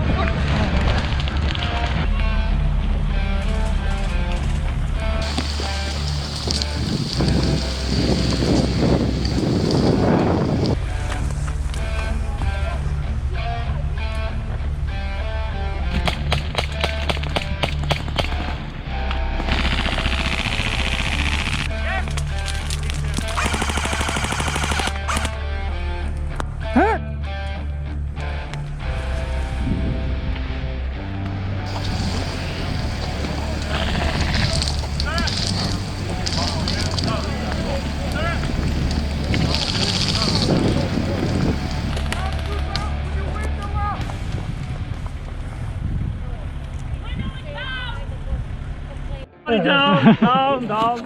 Everybody down. So, do you remember when we talked that the blue forces had control over CP4 and they were coming in from our rear, like the south side? Well, in our chaotic retreat to make sure that everybody's in safety, we kind of forgot about that. So we turned our car around this area and yeah, that was pretty close to the enemies spawning in, and there were enemies in the bushes, and while we were turning, they kind of shot everybody. Everybody was dead, and we moved back to our base for respawning. And when we came to our base, we got a notification that we needed to move the nuke. And I was so done with the nuke that I didn't care how we were going to move it, but I was going to move it to a place and hopefully it could stay there. Actually, they don't know. Are we going to check the route first? What? Need to clear the people. Some people and some cats. You carry it to two? We'll try. Imagine having your head so far up your ass that you think it's a good idea to store a leaking nuke in your teammate's backyard. It's not leaking. Nee? Ja, en nu is het tot 0 zeker allemaal? Ah nee, dat zijn metertjes. Ja, je moet hier naar de wizardjes, hè? Ja, het is toch goed. Kun je hem hoger heffen? Houd het? Anders zet hem even neer, hè? Gaat die weg nu? Oh. Zet maar even neer, hè? Ja, dat leeg. Is goed, is goed. Ik heb nog 3 minuten, ik. Ik heb weg. Oké, zet maar even neer, hè? Ik heb nog 2 minuten. En kun je eronder staan, dan met hem boven, even boven maken. I'm gonna try to put it on her head. Kom ik naar de meters?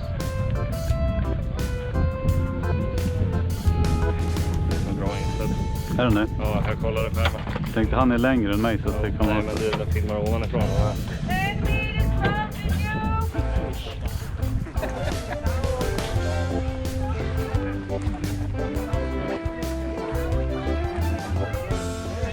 Seems highly unsafe. The professional way to carry a nuke. He's like a mad scientist, he just laughing. It was all worth it, all those 8 hours of welding. Also be thinking like, this is not how I meant it to be carried.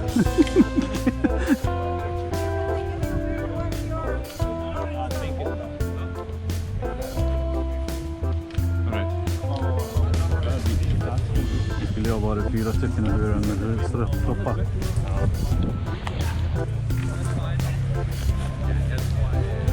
I know, the shoes that I'm wearing are not the most fitting shoes to relocate a nuke from one place to another. But like I told you, at this point I couldn't care anymore. We put it in the back of our car on the road. We're like, we'll see what happens. Great idea. It didn't blow up.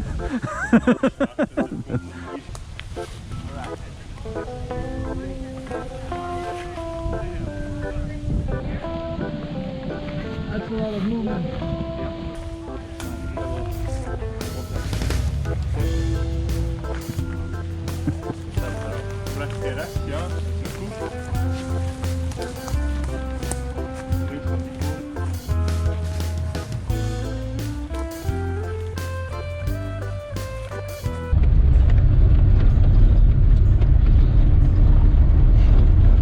Ze blijven zitten, ja. Halt! Halt! Halt! Willen we een van die voertuigen meepakken? Als escorte, volgens Gustav? Dat je weet waar. You know where? I don't know. We need to go to pick up the new... You are actually going to the village. Yeah, we're going to the church. Hello and welcome to Berget 18 part 5. And I know it has been a while, I'm sorry for that, but now we're back on track with the upcoming parts for Berget 18. And there will be more parts coming. And in the previous part you saw the clusterfuck that was happening on the Crossroads a little bit north of our base, and we got another mission to pick up the nuke that was apparently in the church of the civilian village. Now we had a good relationship with the civilians, so they were assumed friendly. We will see how that turned out in a few minutes. So we are ready to move out with our vehicle, and we had some other friendly vehicles stationed on this location. We move out with a small group of people, linking up with those people, take one of those vehicles as an escort, and start moving up to the civilian church to pick up the nuke. Now we also had friendly units that were moving into another direction, and they were found in this location, and that unit was a bigger force than we were. We were a supporting unit, and they were supposed to drive in first, make contact with the civilians, and then we were going to come in and retrieve the nuke back to our base.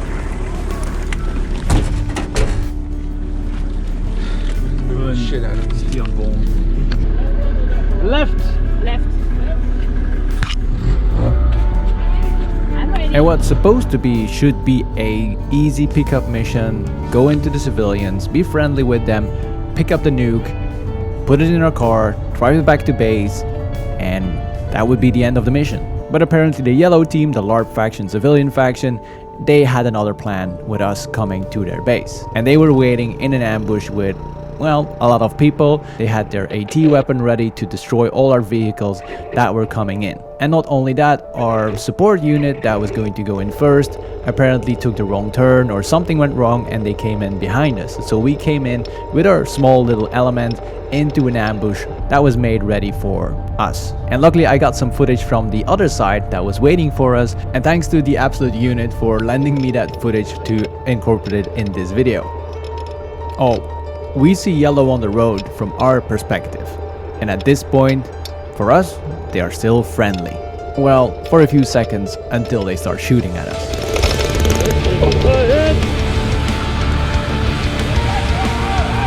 What?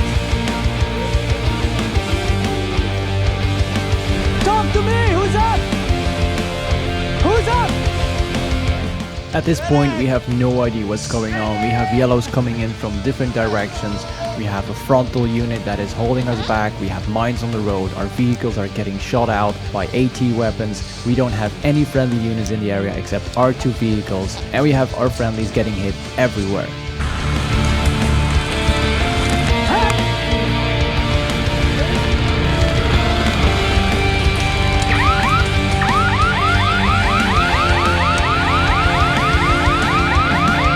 But luckily, we have friendly troops coming in, the ones that were going to support us in this retrieval of the nuke in the first place. And for some reason, they drive their vehicle right into the kill zone, where our vehicles are already shot out. And that creates another clusterfuck of mayhem inside of that kill box.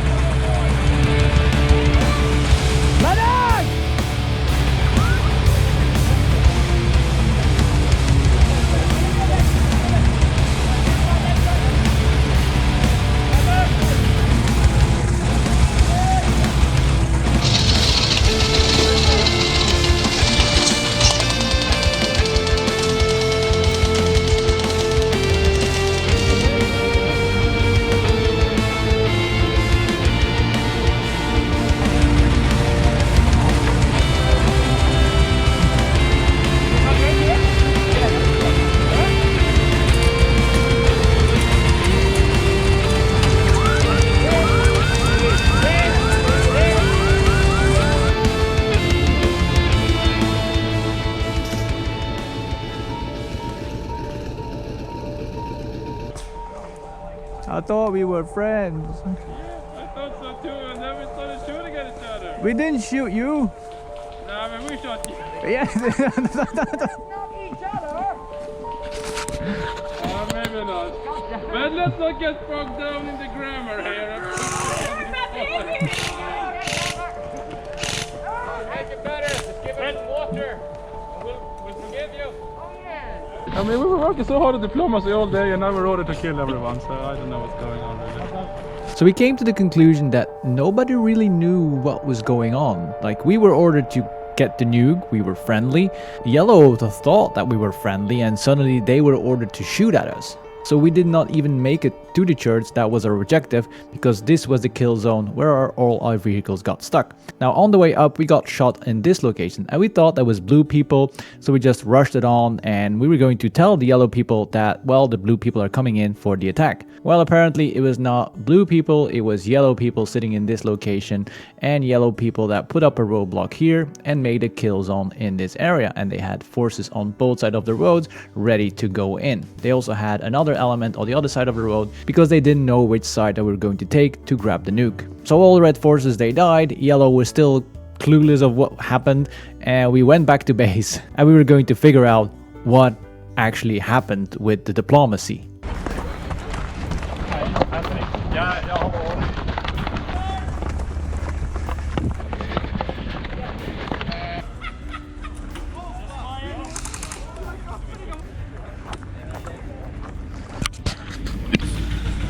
Als er blauwe voertuigen doorkomen, ja, is het uittaken voor die tweede rij in te leggen. That side. It's Finnpad. It is? Whole Finnpad is coming. Okay, that's fine. I'm gonna try to strike them with artillery. Yeah. My guys are defending the repair station. Yeah, well, the 6 that I have. And everybody that I have, I will send them to you. Okay, I will try to arrange something. Yeah, Rico. Or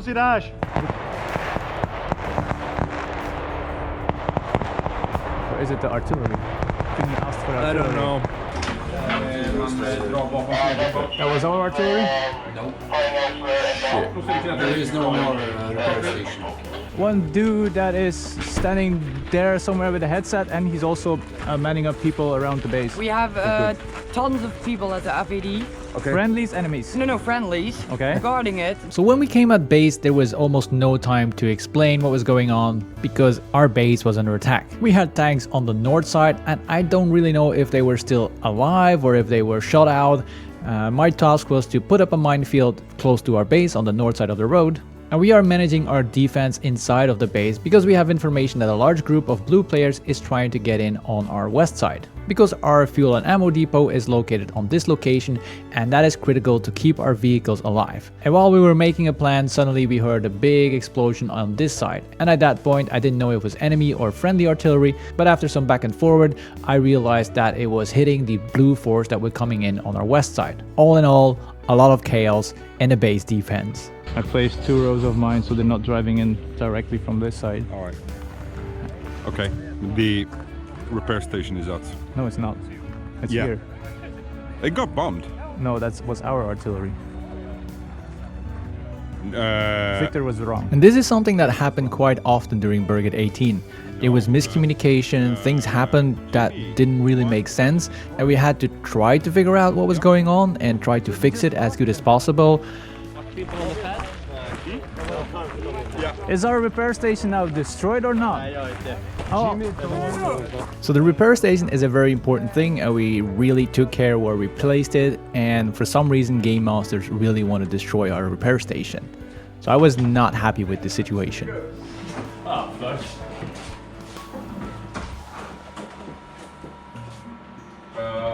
Is our repair station destroyed? Yep. You shot artillery on it. No, we didn't. Yes, you did. No, Yes, we you did. did. Yeah. After a talk with Game Masters, yes, our repair station was destroyed. No, the reason was not correct, but we had to take it and we move on to the next objective.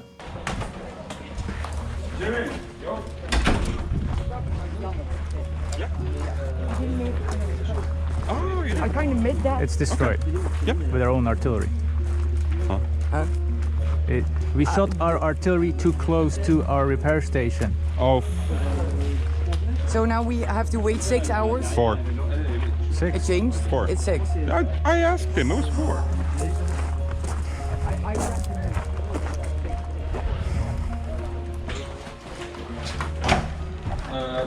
Jimmy, how long until it's back up? 2 hours. Wait 1 second. And that's okay.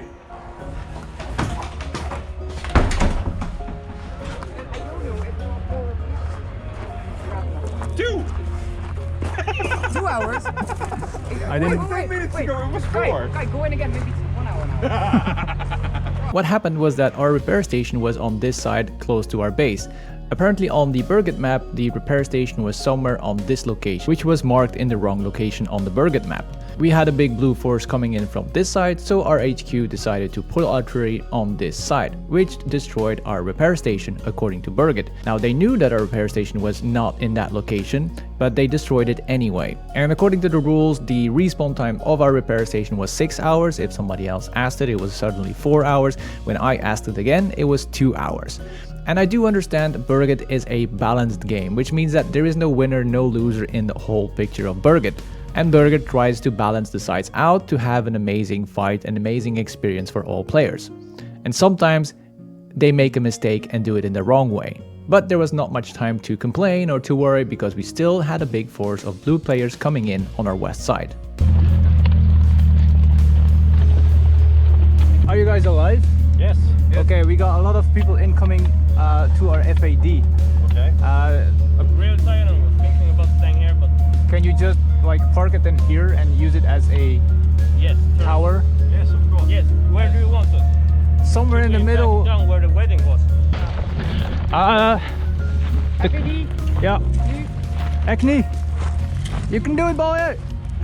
I got you a car, a tower that's gonna be staying here. Okay, good. Just tell them about the mines. Yeah. Bad, go fast. Bad. Let's go check out the farm. Because the big force that is incoming, we set up defensive perimeter around our base, and suddenly we hear a lot of shouting on our FAD location. So we send all available troops to that location for defense.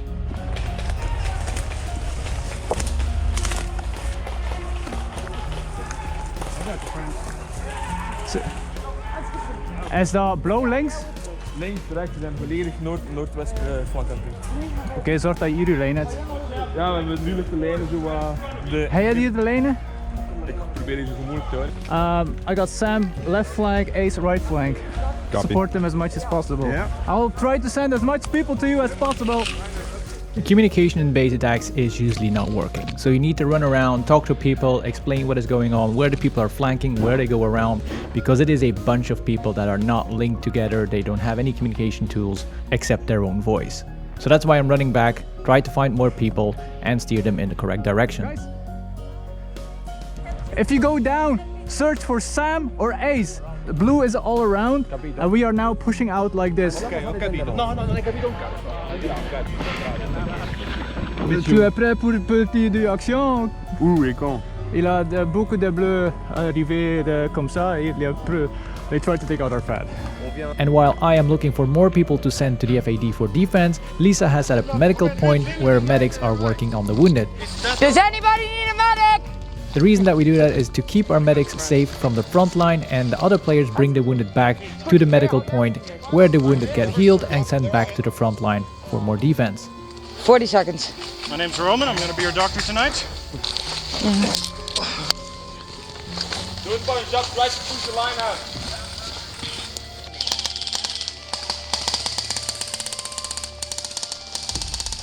Back up. Ace! Heb jij nog de machine gunners nodig? Aanvallend afhalen, Ace is één keer geraakt geweest al. Still up. Wij still up, ja. Okay. Ace had a medic nodig? Ja, maar dan moet je, ze moeten naar je gebracht worden, veel te kan. Our forces are still holding the line and slowly pushing out to find the lost resistance. Don't go too far up! Let them come to us! They have to come outside the dark area into the light area! Now we are in an open area, and a little bit in front of us it's a dark area, and that's where they are hiding, and that's where we lose some players. Guys that are a little bit on the left, be sure to watch your left flank so they don't flank you on that side. And that is why it is important to stabilize the situation first and then push out and clear them To the left and out. right to the sun, and potentially between the pine trees on our left red team. Okay, so I can, if I can find people We have to the left flank. If I can put them all the way around? Yeah, exactly. If you can flank the flank, basically. Okay, so you got this? Yeah, we got this. Perfect. Then I will shut up now. No worry. Everybody needs some morale boost once in a while. And it was nice to see that this side was completely under control, and I move into the left flank, well, the flank of the flank, to counter the flanking maneuver from the enemies. FAD is still under heavy attack, but holding. Good. But my gun didn't hold because the Loctite Jij moet broke. naar HQ, ze hebben niet opgeroepen al 2 keer. Okay.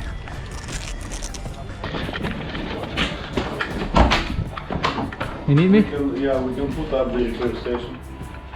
And instead of being able to rally up forces for the flanking of the flanking, I had to go to HQ again for the vehicle repair station.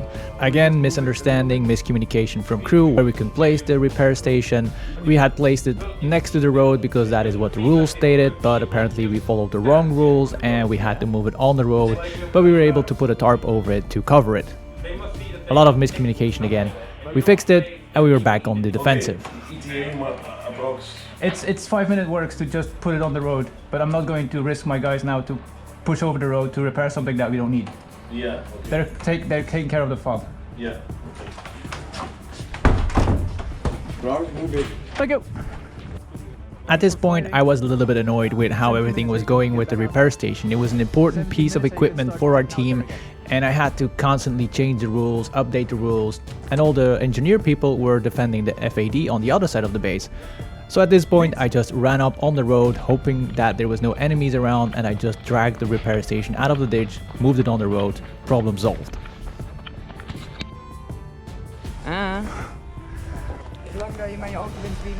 Oké, ik ga terug naar zo. Het overals volk zetten.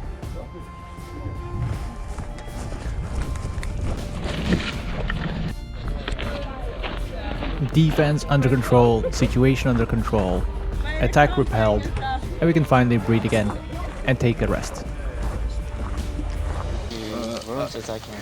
I think that might have been some kind of misunderstanding. Again, but it seems like it was yesterday and the day before. It seems like the attacks continued for a very long time, and they're still continuing.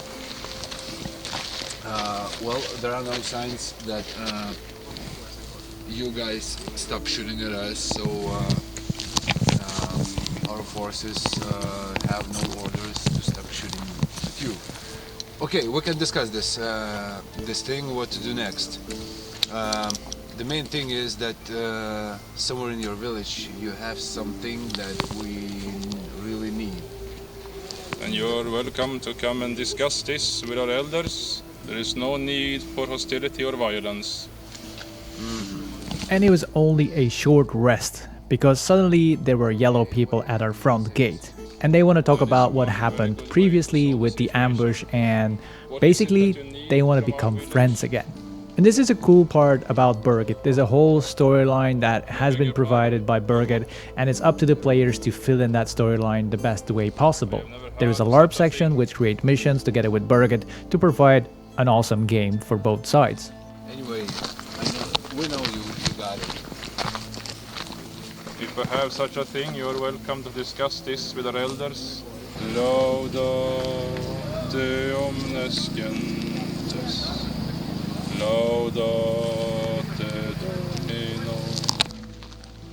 And after some talks, our HQ decided to go to the village and have a talk with the yellow faction. Now remember that those guys just ambushed us a few hours ago, and there was still fighting going on in the area. So going to that village was a very stressful moment for our LARP section in the red team. Myself, I was still doing defense in the base, but here we can follow Lisa with her camera that is going into the village. Hello! We have one of yours. Oh, hi! Still. I'm treating very nicely, so... Great, they are a good company. I'm sure that they are taking care of you. They are. Quite nice, actually. Why are you shooting us? The funny thing is that... And there was a lot to talk about, because as you saw, the yellows have one of our reds as a prisoner, and they need to talk about the fighting, they need to talk about the nuke that is in the village.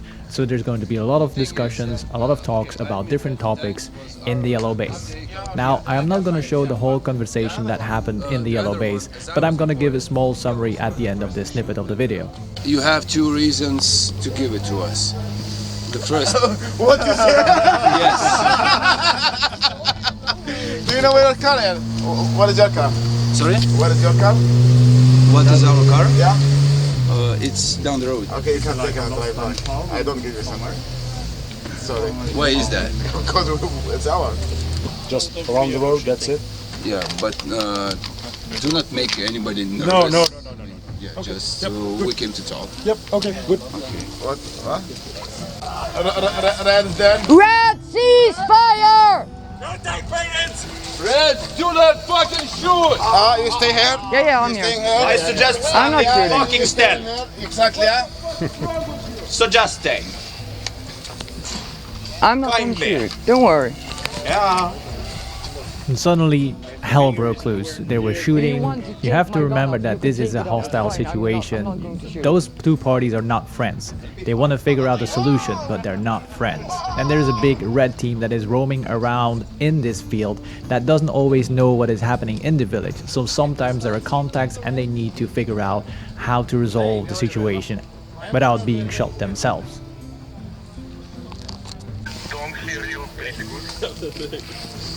With underwear. Just underwear. Just underwear, yeah. Oh!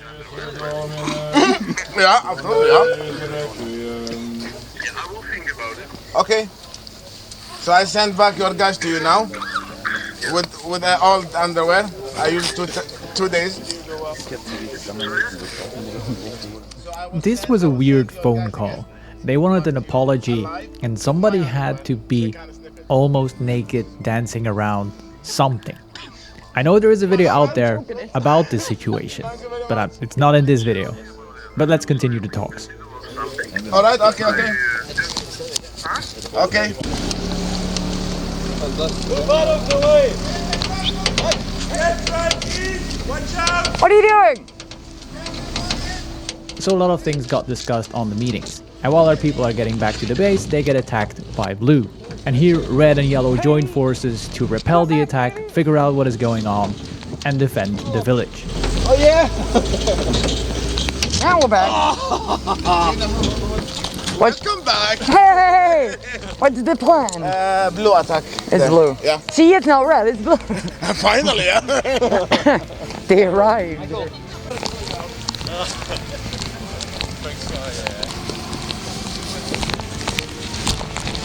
Red light. Yellow. What is dead? He's dead. Do we have a... So while the blues are attacking the village, red is giving support to the yellow faction. And they mainly support by giving cover fire and bringing the wounded back and trying to get them up again. Where are they? Yes. Okay, now I'm ready. Okay, go. Fire! Als je kan, Michael ook. Ja, ready? Okay. You can medic him. Ready. Okay, go. I go first. Go, go, go, go, go, go.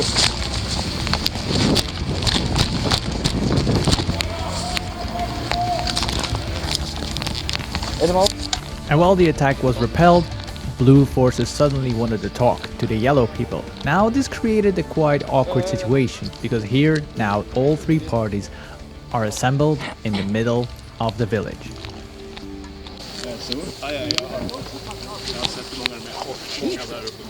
Ja, jag vet. Och många har det nere. Ja, welcome. Hello there. Hi. So yeah, I was asked to come in here to have a talk. So we're here. Who want to talk? You. No, it was your guys who wanted to talk. I think they wanted to avoid. The other way around, I think, actually. Yeah, they have surrounded the town and then they want to talk. Exactly, yeah. So I said to you. So first there was the blue attack, then there was the surrounding of the town of the blue forces, and then suddenly blue forces wanted to talk to the yellow forces, with our forces right in the middle of that. So nobody was really happy with the situation. Now they just had to find a way to get out of it. Acuut sturen, want dan zijn wij op goede voet tegen jullie. How big? The exploding kind of bomb? 2 meters long, with wings on it. What? Wing? No. I think you're talking about my dick. Damn bro, hey puppy. And when the blue forces didn't get what they wanted, it was time for our forces to get out back to our base to a safe location. Now I wanted to show this part in the video because it is an important part of Berget. It's the whole mission giving by the LARP section that makes Berget as great as it is.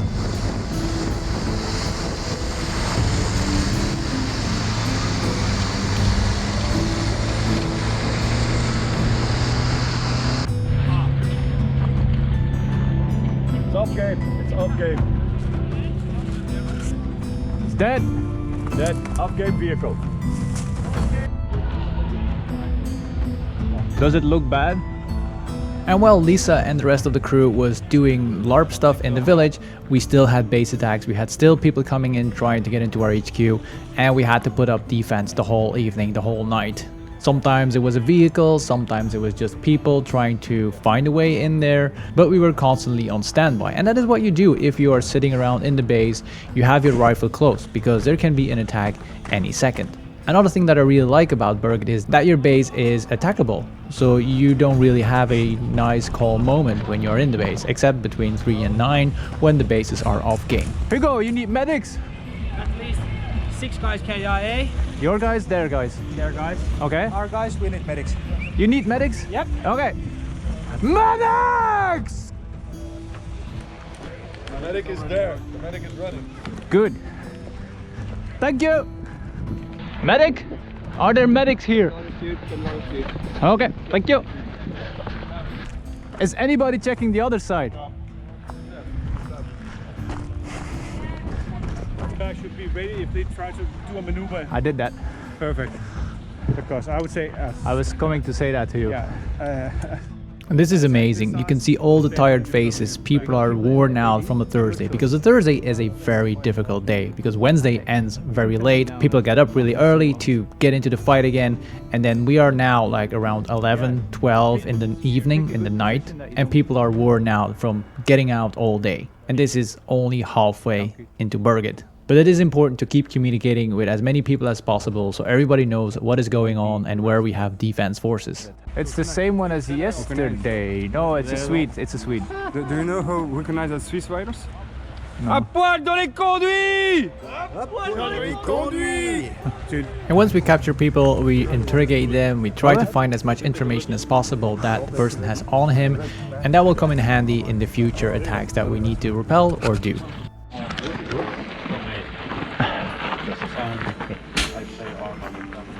Oh, he turned on the camera. You wait. Always with the waiting. Yeah, get ready and wait, you know. And one thing that we started doing in Berget 18 was giving out medals for teams, people that did something special. A special mission, a special task, anything that was worth to mention was brought up to HQ. It was discussed if it was worth to give them a medal, and what those people did, there is a video coming of that. They attacked the blue HQ with a stolen vehicle. Now, before you start saying, well, this is not allowed, there was an understanding of both parties. There was a driver held under gunpoint, driven in the middle of the blue base, not that far from that HQ. Again, you're gonna see it in the video that's coming. But the video is going so fast that I want to explain a little bit before I show you the video. So they disabled a blue vehicle, they repaired the blue vehicle, they went inside of the vehicle, held the driver under gunpoint to drive into the blue base and stop not far from the HQ. And there was an understanding with the red and the blue players that if they encountered each other again on the field and they shot out the red vehicle, the blue people could do the same thing with the red HQ. And that is something that I really like, the mutual understanding to create an awesome game. The medal is not just one small piece of fabric that people wear. People have been wearing the medals on different events, different games, not only Berget, to show that they were part of something bigger, that they did an awesome mission, and they wear it very proudly to show other people what they did. Present you with the highest regards, the highest medal for valor, pour le mérite for each and every one participating in this excellent trade. They will go full force, yeah? Yeah, of course. Yeah.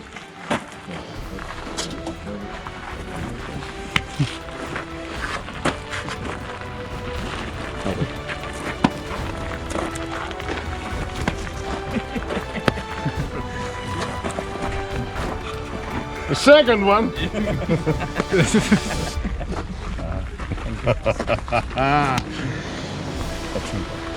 Excellent job. Thank you very much. We've got two-timer. Sure? Yeah. Fucking up the statistics. That's supposed to be the highest. Yeah, that's easy. Yeah. So we make the photos. Yeah, and make sure also after we make a photo, do not move. I will do a close-up of the medal itself. Okay? You on that one? Yeah. Everybody be very sexy. Oh yes, we are very sexy. That's a big high shot. Wait a minute. Let's rewatch that last bit again and shift the focus a little bit to the left. Yeah, and make sure also after we make a photo, do not move. I will do a close-up of the medal itself. Okay? You on that one? Yeah. Oh. Everybody be very sexy. Oh yes, we are very sexy. That's a big high shot. There. Advantage of being 2 meters. Okay, now it's time for the video of the Danish people raiding the blue HQ.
Let's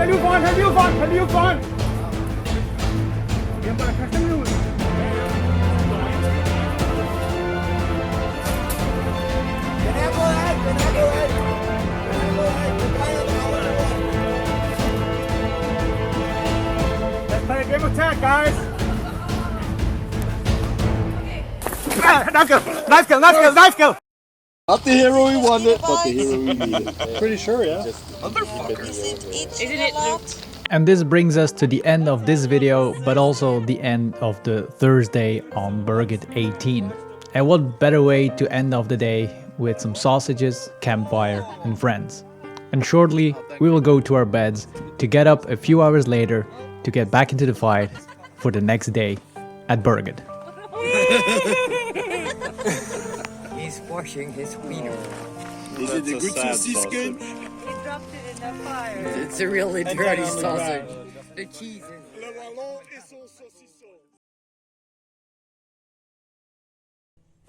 The building right in front of me, that is our FAD. And inside of that building, that's our nuke. And Blue Forces have been trying to steal that nuke during the night. And luckily, we had a few people defending that because I was asleep. And in the middle of the night, I hear a cry for help on that side. And I really needed my sleep. But after minutes of calling out for help, I picked up my basic gear, my rifle, and I went in for assistance. We were able to push back the Blues, and I keep a defensive position with my eyes on the door of our FAD. Every player in Berget has an important role, and those people defending that missile, defending that nuke, did an amazing job. It's for the video. I didn't bring the GoPro. Yeah. Heroes of the Fab Defenders. Welcome to Berget 18, Part 6.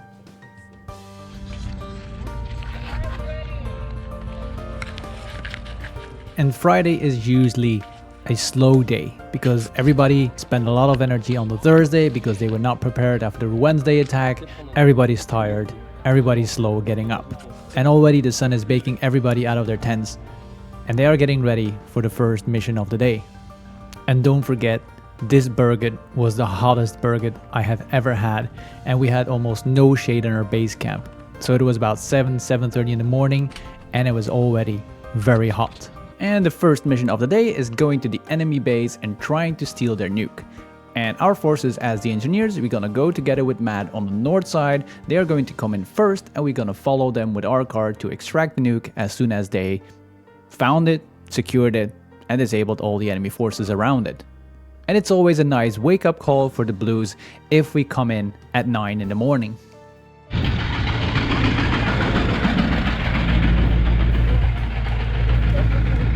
We're gonna be in your rear. We're starting at 9 from the base. 9. We leave from the base to pick up the nuke with Bismarck and one support car. Okay. You will be driving in from the north, right? Yeah.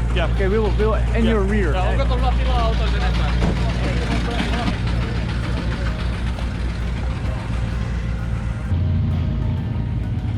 And it's about 9 in the morning and Mad Company is rolling out. This, ladies and gentlemen, this is our support unit. These people are going to do a lot of damage on the blue base. And then we're gonna come in, driving in, loading the nuke on our truck and moving back to base. That's the plan. En tweede kant kunnen we waarschijnlijk de andere pad.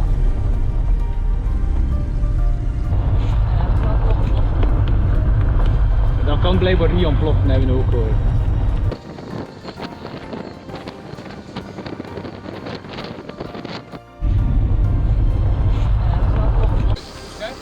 Dus wij blijven gewoon continu best doen. Ja.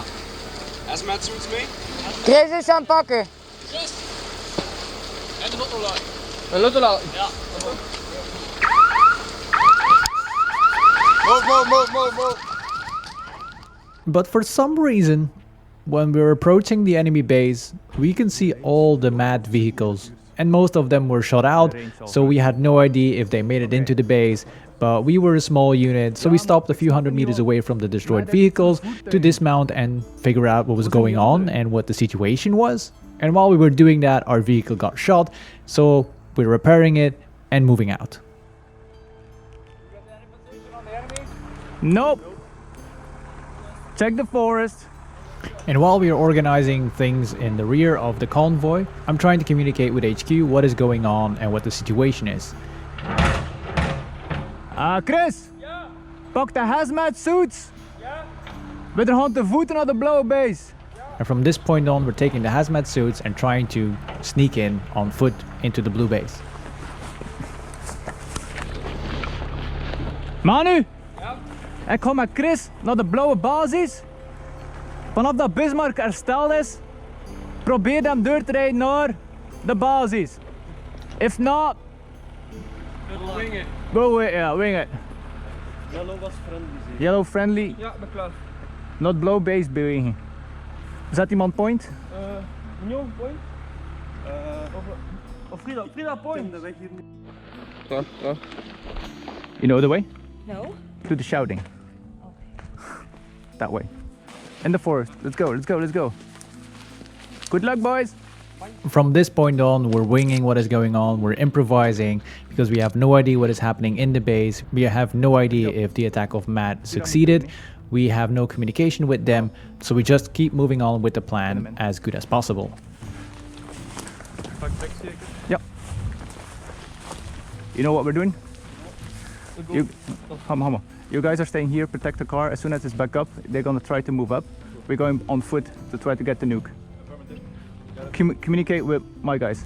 And while we are walking up to the enemy base, we suddenly see a dead red player. And Lisa goes in for the medic, and while she's doing that, she got shot. And we shoot the person that is shooting Lisa, and apparently that was also red. So there was some blue on blue happening. There was another small unit that was trying to get into the enemy base. And I still don't know if that unit was attached to Matt or if it was a lone unit that was just also trying to get into the blue base. But we mediced each other up and we kept moving forward. But from this point on, we knew that enemies were very close. Or not. Okay, did you just shoot our medic? Sorry? Did you just shoot our medic? No. Okay, can you medic her? You're there, right? Yes. Yeah, somebody. Can you start medicing first, please? Yeah, then we can talk. I was going to heal one of the reds. Okay. That shot us. And when I went to him, another red shoot me. Yeah, we're just a three-man team. One is over there, the gunner, and yeah, team R that guy one is on the left. It was close. Where I was.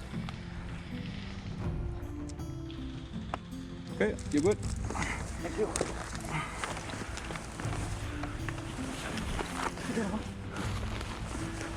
Kian?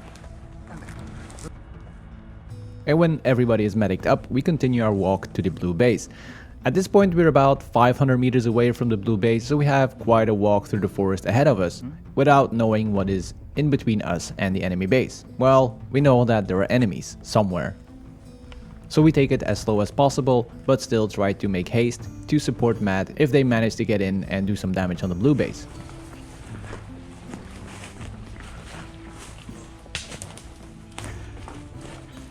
We have to find the red ones. We have to find the red ones because they're shooting at each other. I know, and there's people all over the street. Blue or red? What do you think? We were getting very close to people shooting and shouting, so we know that there is still a fight going on, and it's important to not shoot friendlies again. So we have to figure out where our friendlies are moving to so we can support them in a flank or support the unit that is moving.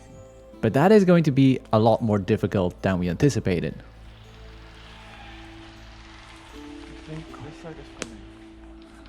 Would be weird, but we can. Visual over there. Down. I think it's at the road.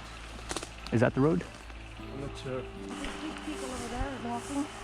Can we not use those as reference which side we should go on? We can. I think it's. I saw a glimpse of blue. Yeah, I think it's blue as well on that side. So that's red. Yeah. Okay. That's finish. That's finish. So that's red. I have no idea. It might be. Because they have Finbot and we have Mad. And both are here. Try to see armband. And it looked like we were in the middle of the fight.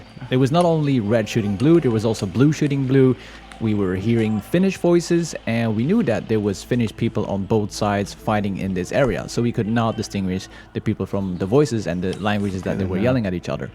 And because we are a small unit, we cannot engage a larger unit, so we really have to be careful on our steps here. So we take it slow and we try to figure out who's who and where are our friends. Let's blow. Oké, naar links dan. Al wacht, zijn dat de die van daar komt? Ja, die zijn overgezogen. Naar rechts dan. Ja. Keep your spacing.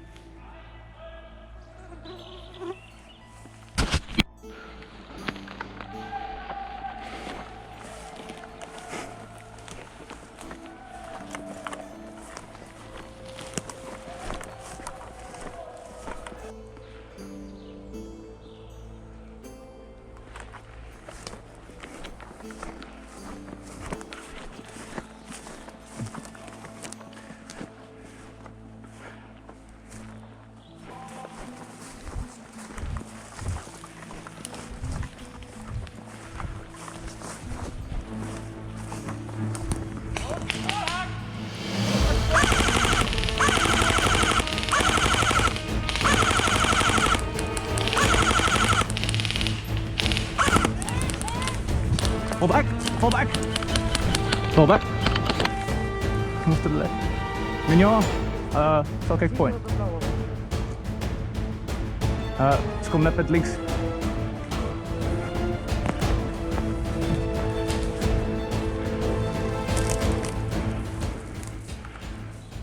Driehoekje maken. Druk de normaal, ja.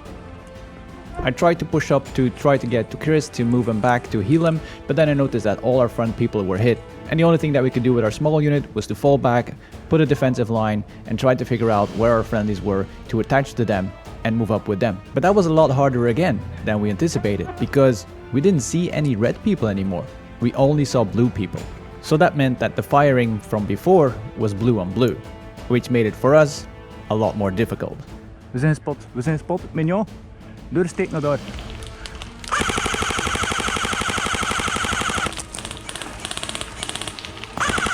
Door de steen. Terugtrekken. Doe maar, boy, doe maar. Hier go.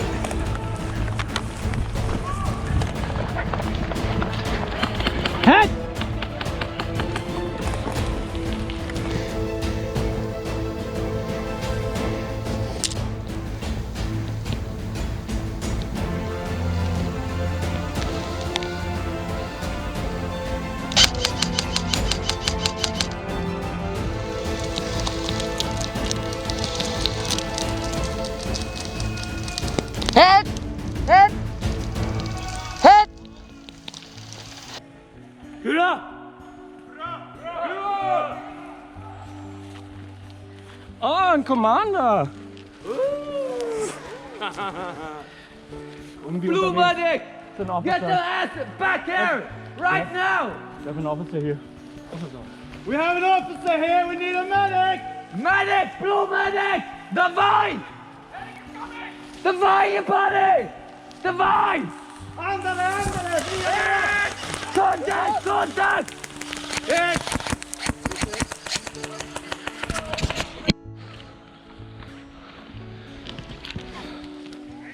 As an officer, there is always the risk of being captured, and I really like that the blue side took some effort to get a medic to me and medic me, because time was running out for my bleed out, so they needed to hurry.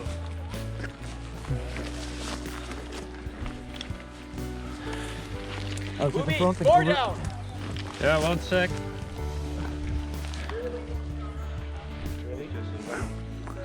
20 seconds. 20 seconds?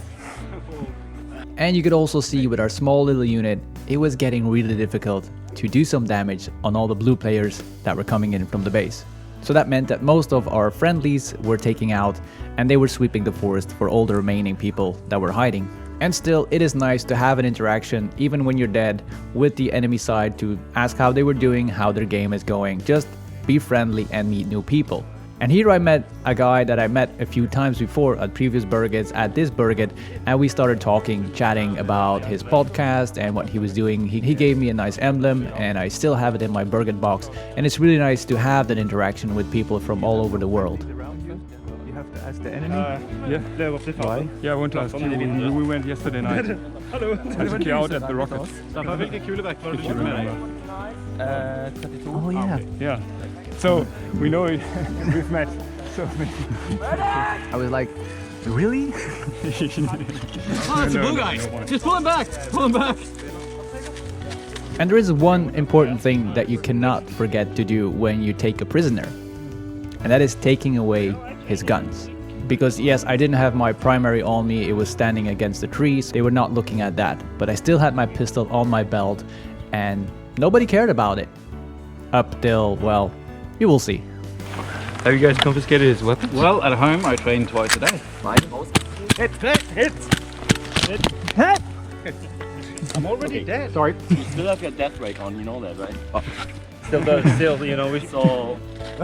Yeah, but how is he supposed to get it off, like, stealthy, like? And now let's watch this again, in slow motion. Have you guys confiscated his weapons? Well, at home I train twice a day.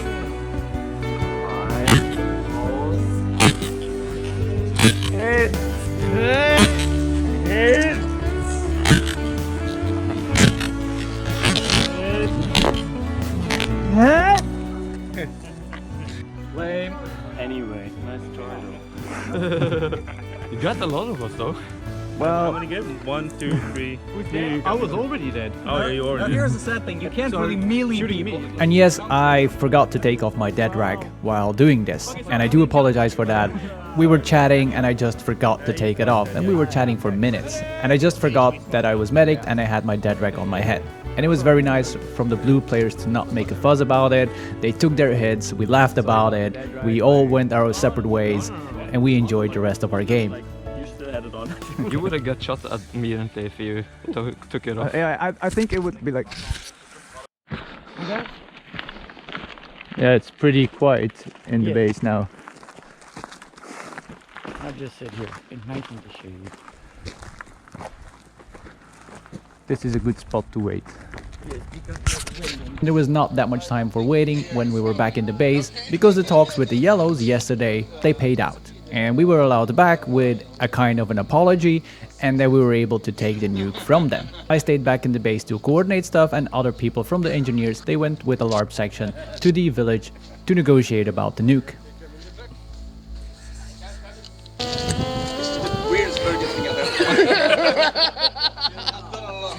So the apology that the yellow faction would approve was that one of our commanders would show their respect to the cult of Crow by carrying around the cross in an almost nude uniform.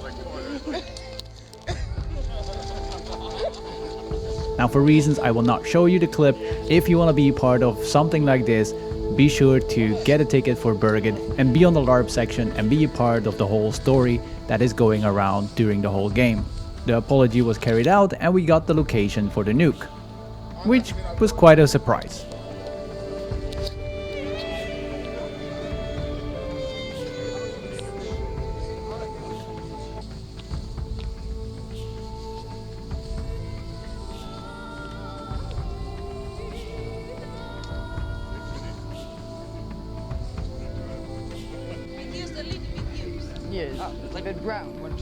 So we got the location of the nuke, and that was in their church, which was weird because the nukes are big.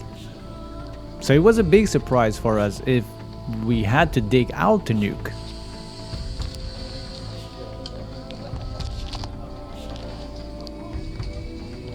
And then we only found the tip. But apparently the tip is the most important part. And story-wise, this makes sense why the yellow people were starting to get sick. Because there was no protection gear for the nuke and the radiation was leaking. And that is the reason why a few videos back that we had yellow people in our base asking for treatment. And that was interesting that the story started making sense. All the little pieces of the puzzle started falling into place.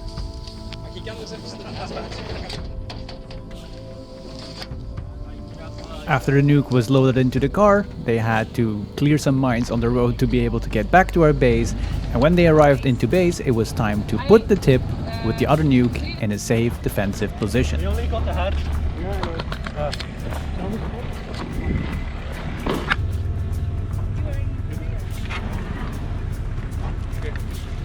Zal ik meegaan dan?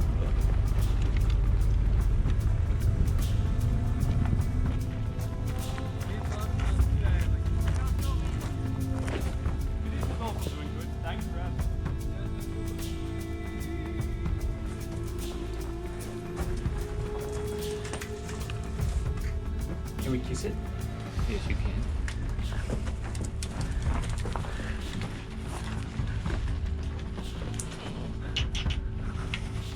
Now that the nukes are in a secure position, that also means that the other teams are going to put a lot more pressure on trying to get those nukes. So that meant that we had attacks on the base the rest of the day, and we managed to repel all of them.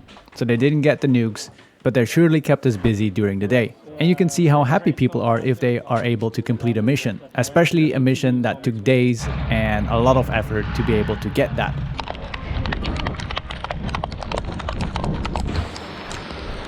If you have rain gear, put it on. And after 3.5 days of baking sun, suddenly it started raining. But a lot of us were not prepared and a lot of gear was still outside, so first we need to get the gear inside and make sure that everything stays a little bit dry.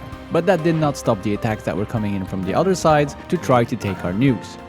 Yes, I do. Hello, hello, hey, hey, hey.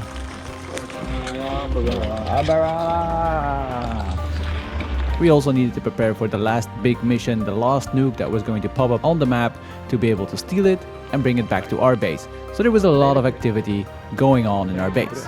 So welcome to Berget 18 Part 7. See, Rob, you should have put up a tarp here. It would have been great. Don't push me through the rain. Is it still moving? It looks... I want to believe, but... In the previous video, you saw that we attacked the blue base, and some of the sappers were still around the enemy base. And at this point, we got messages that they got access to the nuke and they were trying to get it out. But I was very suspicious about that, because there is a lot of people in the blue base, and they were only 4 people. Shit, software, how are we supposed to win wars with this? We're going to attack now. Now. But okay, then they're not going to make it. He wants to take that. But if the FOD is there, they have to cross over 100 meters. They're going to attack now. I just got a message. Yeah. And they have to go through the whole blue base. Then I can take a peek. I've called in the company commander's infantry. I want them here when the new pop up on the map.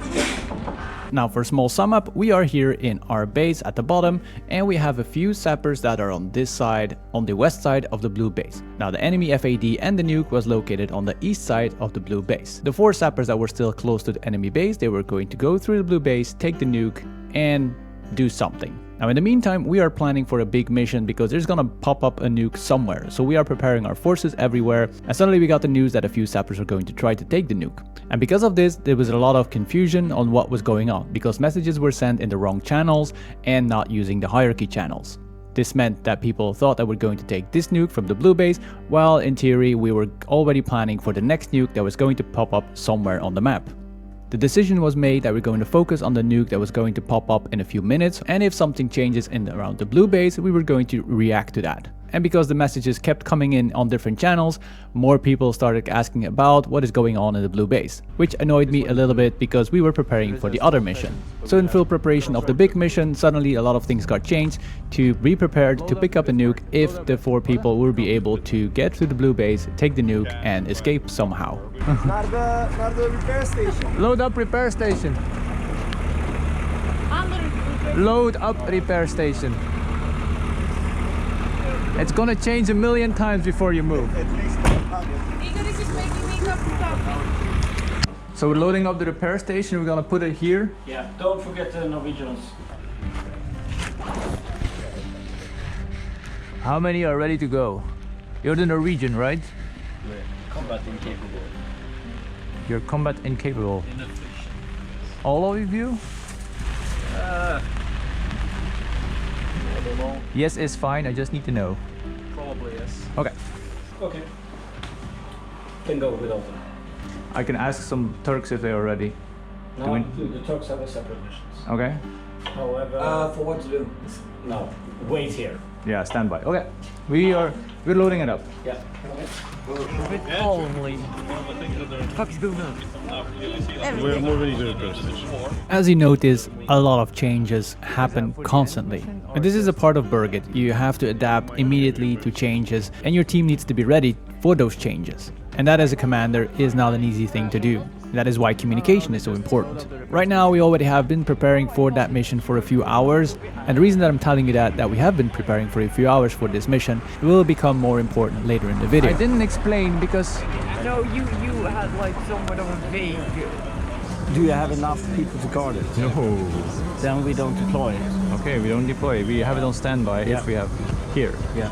Could you drive out the sniper teams, the ODAs, for the checkpoints? We're not risking the car. Okay, cool.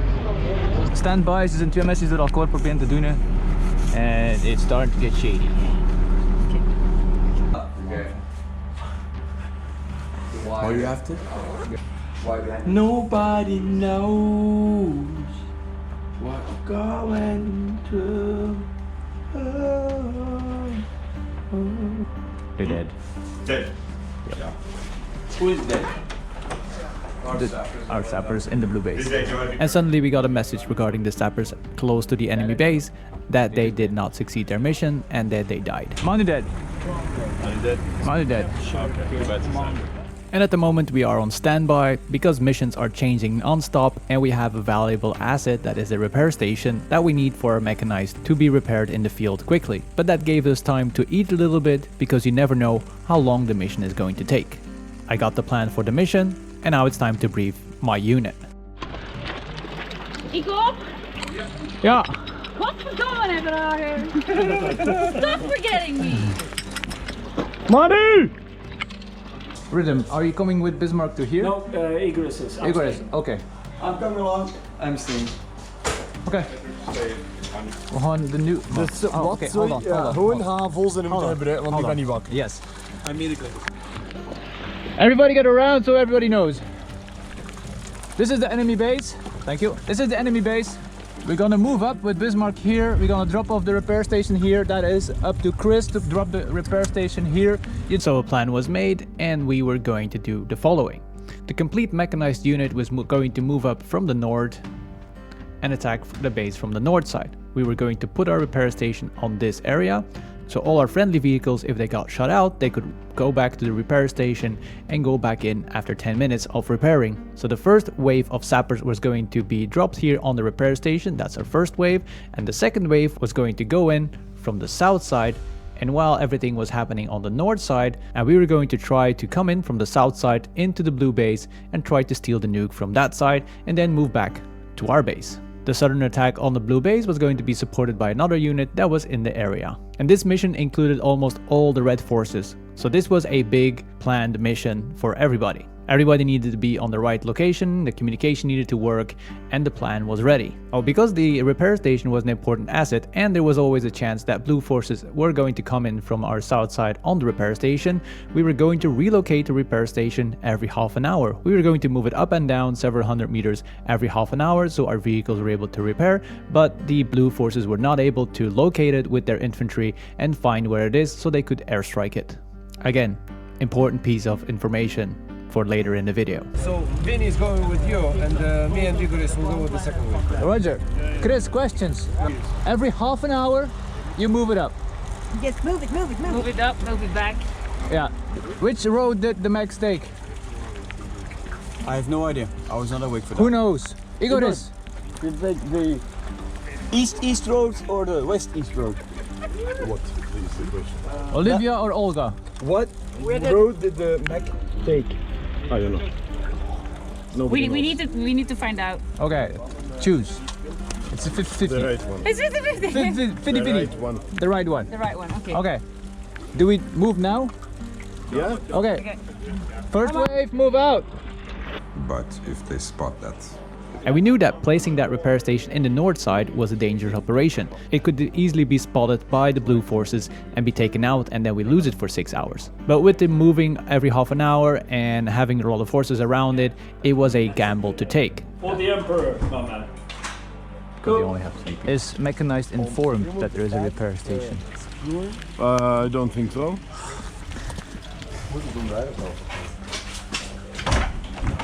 We will be on standby again.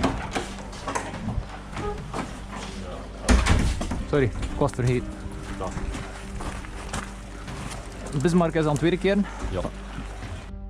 The first wave have left, and our car is getting ready to move back to base for the second wave. Gentle. Yeah, you should.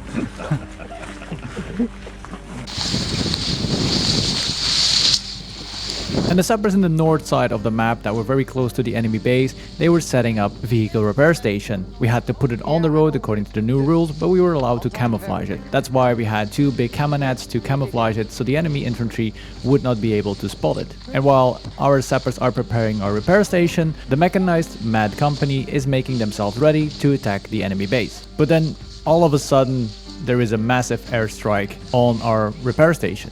And what basically happened was that Berget crew decided to put our repair station on the map. And by putting it on the map, they showed to the enemy forces that we were preparing in the north, we were having a repair station there. They just had to tell Berget crew, drop an airstrike on their repair station to destroy it. So we spent hours and hours of preparation, hours and hours of waiting, being standby, to move our repair station up here in the north to be taken out by Berget crew. The explosion took out most of the sappers, the cars around it, and we basically lost our repair station and we lost the cars around it. So at this point, I got really annoyed with how they were handling this repair station. And now I had to explain my people what happened. And I can tell you the disappointment in how the game masters handled this situation was really big. But there was not much time to think about it because we still had a battle to win and kick some blue ass. You done? Yes. 17. Impossible, no. I'm going to actually changing. And what's up with the big mission? Is that's ongoing? Now it is ongoing. Yeah, that's what you guys were doing. Yeah. And the reason you got taken out and everybody's pissed about it is because Game Master put the repair station on the map, the Berget map. No. Yes. Are you fucking lying? No, we don't ask questions. They had to let it go. That's the reason why I died, because the game master said everybody who ran is still alive, everybody who's standing still died or was. Okay, as soon as you can, we will try to find a way to get you back up there so we can engineer, bring mines. Yeah, we are all the mines we had with us are gone. Okay, Philip, we have another box. Take our mines. They are underneath the tarp. As soon as you're ready to move out, as soon as you move out there, take them with you. Yeah. The respawn point on the map, was that an error? No. What? They put it on the map because we put it on ours? No. They just felt like it. Yeah. Because it wasn't on the map here. Para Frida! Skinny!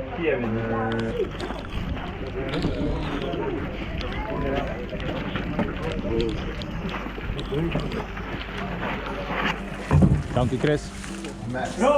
Yes! Babu! Bubo. I need a transport with a Bismarck high priority. Where? From Checkpoint 2.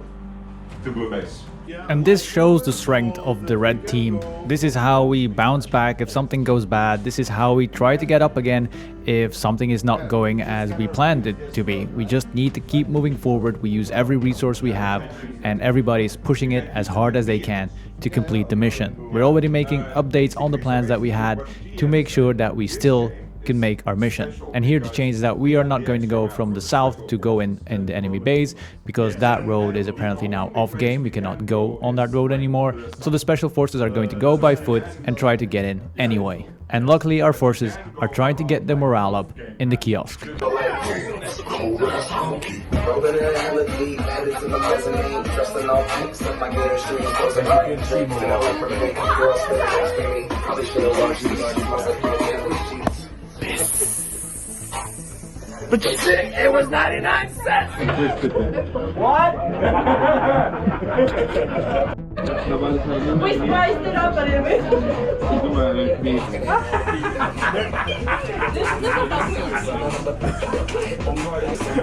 I look guilty, but I'm not. Empty Bismarck.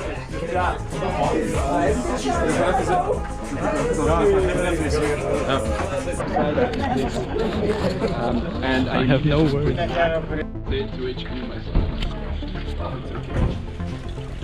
We zitten neer, hè? We zitten neer. Handen boven tafel. Okay, no, I was like, am I waiting? And everything was going fine until suddenly a yellow four-wheeler tried to get into our base. So I stopped him to ask him what he was doing because yellow was still friendly, and suddenly they opened up. I died, I put on my camera, and I started filming.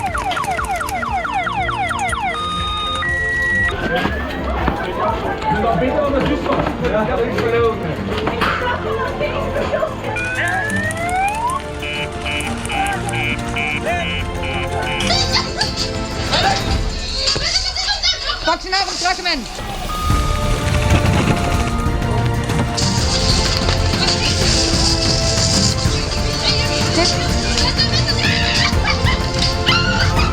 On the big truck!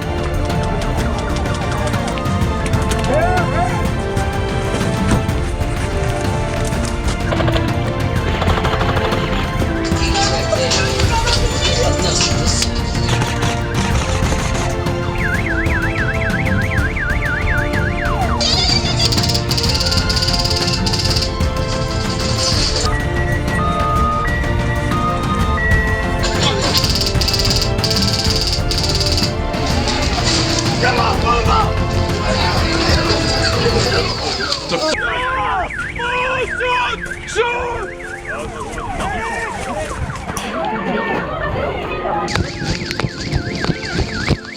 Release him, Alec!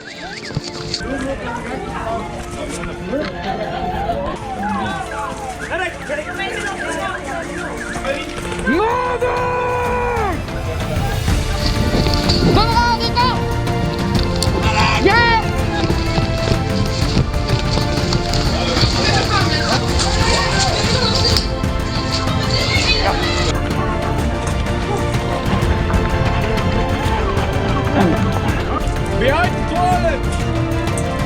Ja! Hij pakt dat.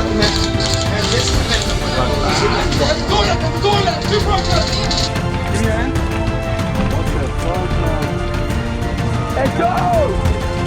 Magazine!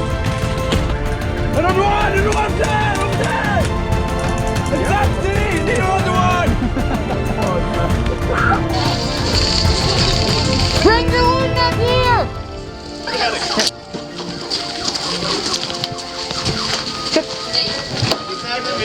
You got another one. Okay. Hey, come here. Yeah. Let me pass. Contact right! Yeah, we got belly guys. I'm coming. Back him over to here. Bring him here. I'm gonna.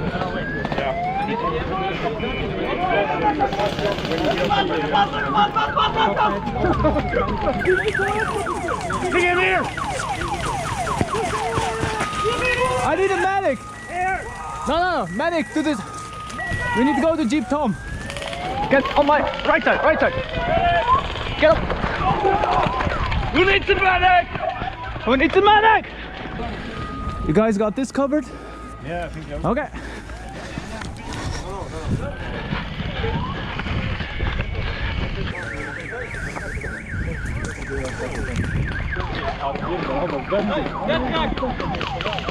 Can you check if they're coming in the FAD or something, or close to the FAD? Where is the FAD? There, on the fence, so you can see them coming in. Thank you. Medic's there. Enemies there. Medic! No, you're a medic? Okay. No. Okay, this one. Okay, come back. Here! Fahrer! I can use mine because he's dead. So I can use my own. Don't cross the road! Don't cross the road, Sticks! Your head down! So we have the situation under control! We got one target behind Jeep Tom! And all the chaos that we had a few seconds ago is now finally turning into some kind of a control over the area. Yellow forces did a surprise attack on our base and we're trying to push them out. In a little bit I'm going to show you the map, what was going on and where they're supposed to be and where they were not. But there are still some yellow people hiding in the forest and trying to shoot as many reds as possible. So we need to clear them out one by one, step by step. Guys, can you control the right flank? Yeah, sure. Thank you. We will take care of the left and HQ. Sure. Did you see that fucking work? Yeah. It was amazing. How much people you fucking almost made it. Yes. No, this was never just supposed to make it. This was just the diversion. Yeah. I don't care you. No, but yeah, we got close. I should just have gone this way. We were bored. Yeah, nice. Where to go? I ran out. There's too many dead people. That's what we like to hear. Yo, you all need medic? The Holy Cross, give me a second chance! Nice kill! Nice kill! It is fun to have two angles from the same situation. This is my angle. Organize your group, make sure that everybody is on a line here, and then you push up. Holy Cross, give me a second chance! Nice kill! Nice kill! I can react to it! One more! It's valid. Wow.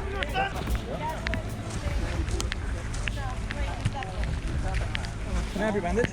I'm a medic and I ran out. Somebody wanted to take a shower, and the showers are next to our HQ that we were defending. People have weird priorities during a base attack. Don't just go in there. No, don't go. Sorry. Er zijn hier een douchen. Really? Now? Your timing is somebody wants to shower. I actually waited 12 hours and 25 minutes for somebody to attack. That long. It is fine. I'll explain the beginning in a second. Ik was niet aan het film. I don't know if you were confused that I was like walking up to you. Just a bit, but it doesn't matter. No, I was walking up to you because from our understanding, I don't have no. Sometimes it switches so fast that I have no idea if you're friendly or enemy. Yeah, so exactly. So I always be friendly. Yeah, and you were. And because you were like you parked your tire on top of the mine. Yeah, and then it blew up a little later, I guess. Yeah, and they didn't know what was going on. So, what happened on the attack on our base? So the yellow forces have their base around here in the village.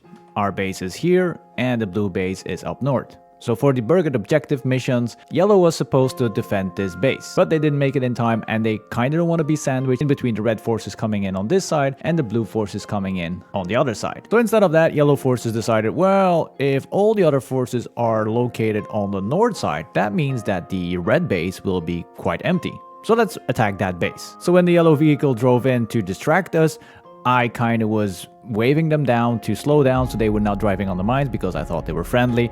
They stopped on the mines, they were blown up, they started shooting at us and all hell broke loose. That was the thing that you saw. And all yellow forces started pouring in from all different directions and putting a lot of pressure on our base. And I must say, it was an amazing base attack. We really struggled to push them out, get some structure in the chaos. But after that, our forces are rolling up again. They're dropping off some special forces on this location so they can come in from the south. And the other forces are moving up to the north again to reinforce the Mad Company that was still fighting in the north side to try to take the nuke that was dropped somewhere in this location. I'll bring you to the right.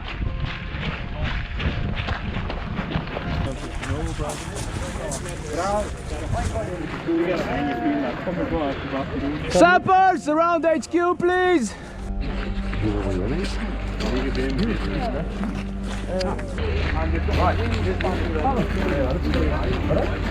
Respawn met 10 minuten. Ik ook.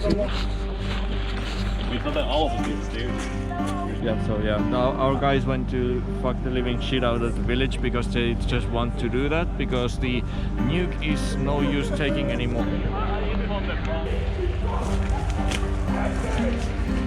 In each game there are a few people that step up and try to assemble people to do something, and during a base attack there is a lot of chaos. And it was nice to hear other people getting up that defense, and when I went over to the FAD to see how things were going, there was a lot of shouting and a lot of shooting. And apparently this time it was the blue forces trying to get in and steal our nuke.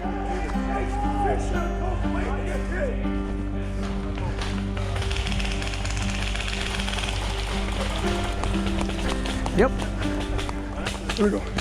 We have 2 medics inside there healing people up now. Okay, I got. And I move a line in front of the FAD. Okay, that's good. You got it handled here? Yeah, I think so. Okay, I got.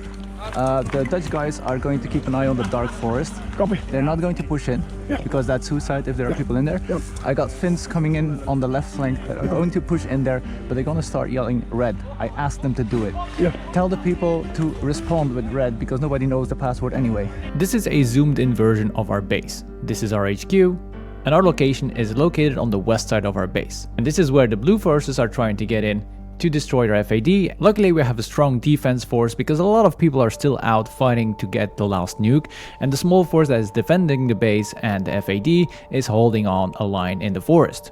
Now we do have some Finnish forces that are located on this location. They are going to move in from the southwest into the forest towards the FAD, and we do have another defensive parameter that is more on the southwest side and hold the enemy that is coming from the southwest side. Now that will cause a problem when the Finnish people are moving in from the south side and they are getting closer to our defense force, and that is why we ask everybody to yell red forces so people know and there is no red on red on this side. But at this moment it's the only way to clear out the small blue force groups that are moving in to try to destroy our FAD. Okay guys! Don't yell at that, please. No. Okay guys! Get the wounded up! We're more wounded. Spread the medics out a bit more. We have one guy down over there. I can get him. I can go and get him. Covering fire! No, it's fine, it's fine, it's fine.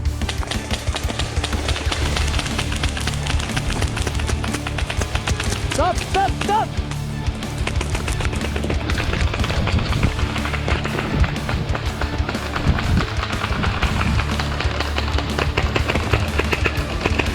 And you can sit here.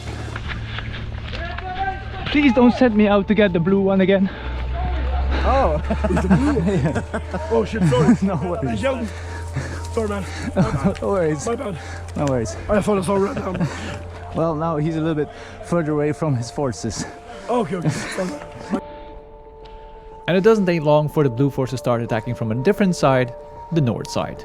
And a base full of tired people is difficult to coordinate. But we have to try and protect our FAD.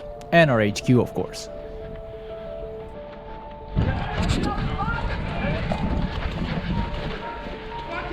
Where's the other one? Huh? Watch out on the right side, right on the... After the container, behind the container. Right. Oh, yeah, we have a medic inside as well. Get him inside. Oh, for fuck's sake, what a... Okay.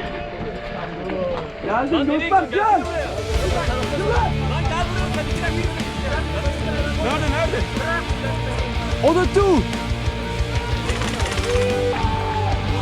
Yo, before you rush in, what you doing, please? Watch out, we have enemies on your right if you run like this. Right. We also have friendlies on our right. Turks, you take the left side. Yo, Turks! Turkish people! Left side! Left! Ben! Spread them out here. Nope. No fire yet until you know it's blue. Because we have we have friendlies checking the gate. Yeah, but okay, we're not sure. We're shooting this side. Yeah. You fire this side. No. You're doing an amazing job, man. Thank you, man. And I will. Bushes, don't go all around the corner, otherwise you're in. Moving! Et toi! Onur!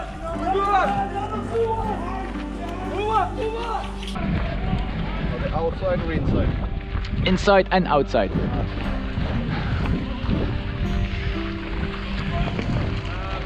I'll update. It's fine. I'll update.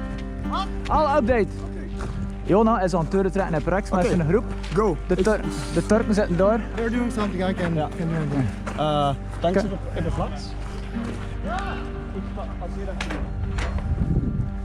In all the mayhem, one of the blue players decided to surrender to our red forces, and it was time to interrogate him. People handcuffed him, they took away their weapons, and they placed him close to our interrogation position. So now I'm just keeping an eye on him, trying to figure out a little bit what he's doing and where he came from, until our interrogation officer is coming up for the full interrogation. And this LARP interrogation part is a big part of Berget. If you want to do it, you can. If you don't want to do it, you don't have to. But if you want to do it, it's a fun experience added to the event itself. He surrendered to our guys.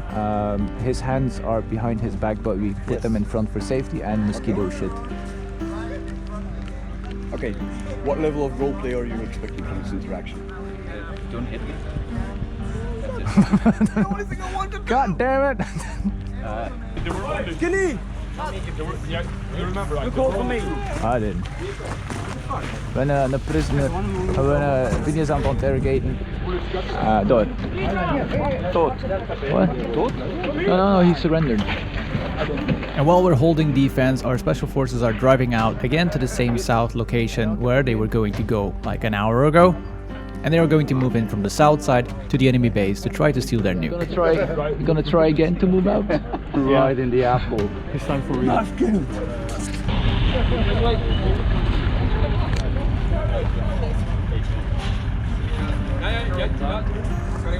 Michael! And you can see all the tired faces everywhere.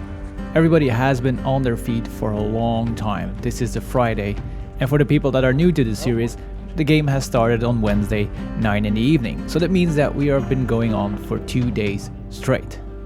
Onder de zee. Wacht, what the fuck? What? Okay.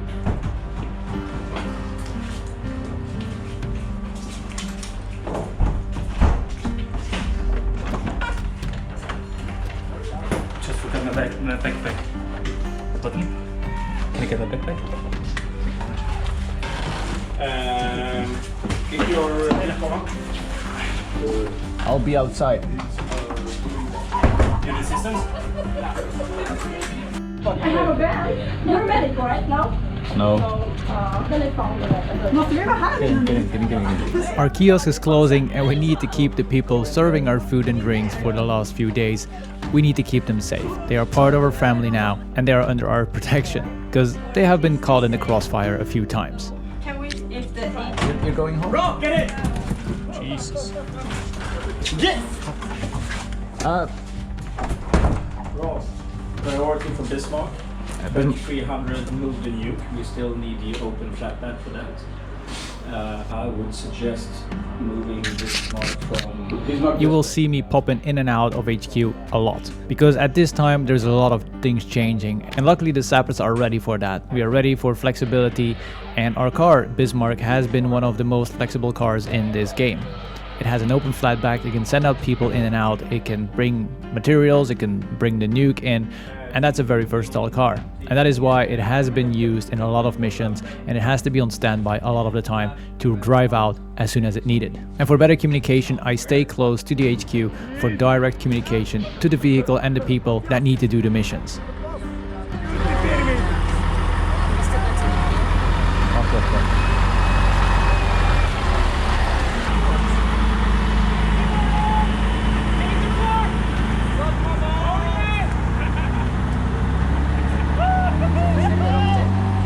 Guys, sit inside. Inside.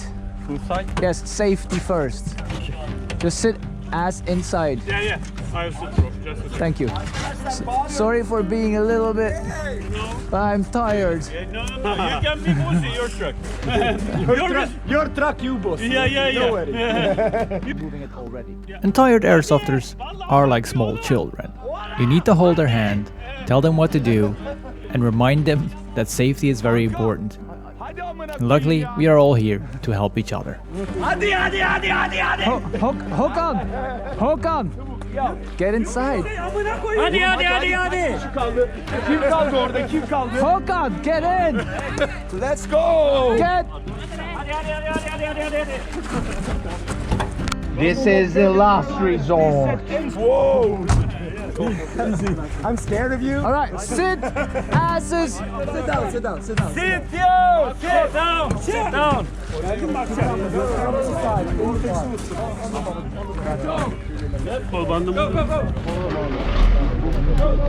on your ass. Sit down, ass.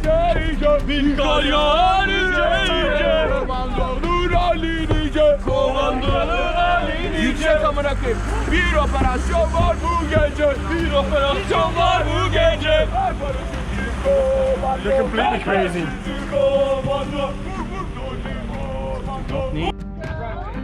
And now the assaults are coming in from every direction, faster and faster after one each other. And most of the times it's smaller groups attacking. But with the small defense force that we have to move from left to right, up and down to repel those attacks. You're turning on or off? I have to turn it off.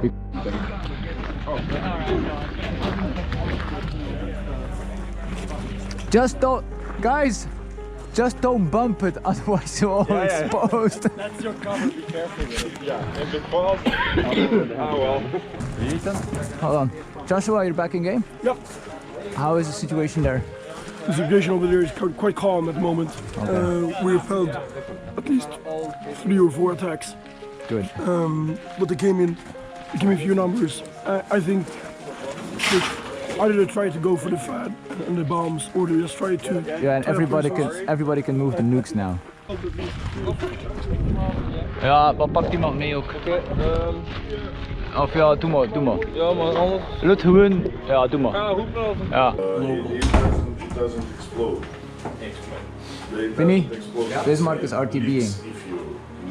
Says dat hier alleen. So it's slow watch tomorrow. But they are. We're leaving for the blue base in about 2 minutes. Who wants to go? I do. That's good. Bismarck is. William. And as the enemy keeps pounding our base, we're still doing a lot of damage on the enemy. And here we are planning the next assault on the base to get that nuke. Everybody now wants to move to the blue base. We're gonna drive in with a few cars and hopefully it's a snatch and grab, and we're rolling out again, back to our base with the nuke. And at this point the information is very limited, so we have not really an idea what is happening around the map. We just need to try stuff with the people that we have and hope the best. Attack!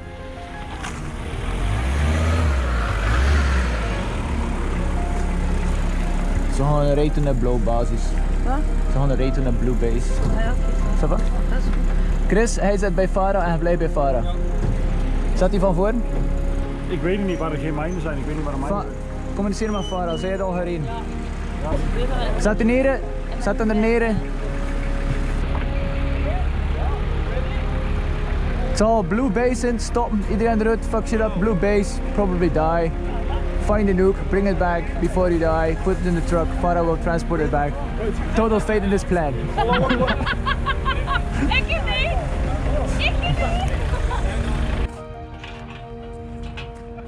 And I know I said I was gonna go to the blue base and try to steal the nuke with the team, but somebody had to stay behind to coordinate things with the people that were still defending the base, so I decided to stay behind. But luckily we do have some footage of the people moving into the enemy base from Lisa, our camera.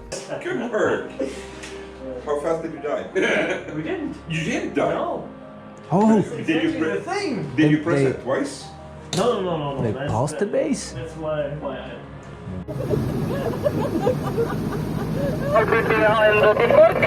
Yep, and don't forget when you get into the base. And we're following Lisa on 2 different cameras, and you can see how dark it is on her phone, and then she switches to her Sionix night vision, which is a digital night vision camera.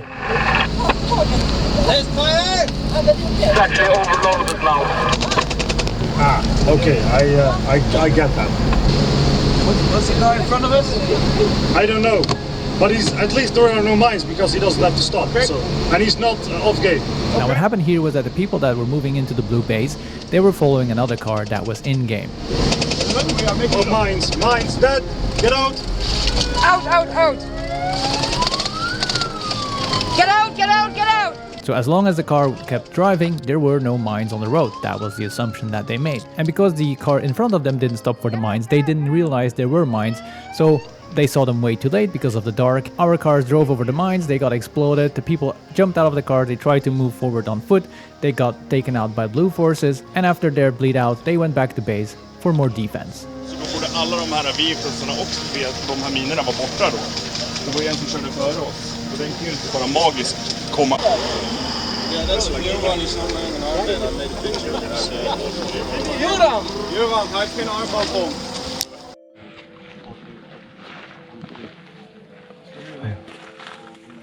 Houden tot 3, dat is de missie. Houden tot 3. Jij bent aan het doodgaan. Ja. Gaan we gewoon zo tegen elkaar staan? Zo. Een beetje lijn. Niet te veel gewicht op mij zetten. We will approach from the south, the blue base. Discover. I think they're dead.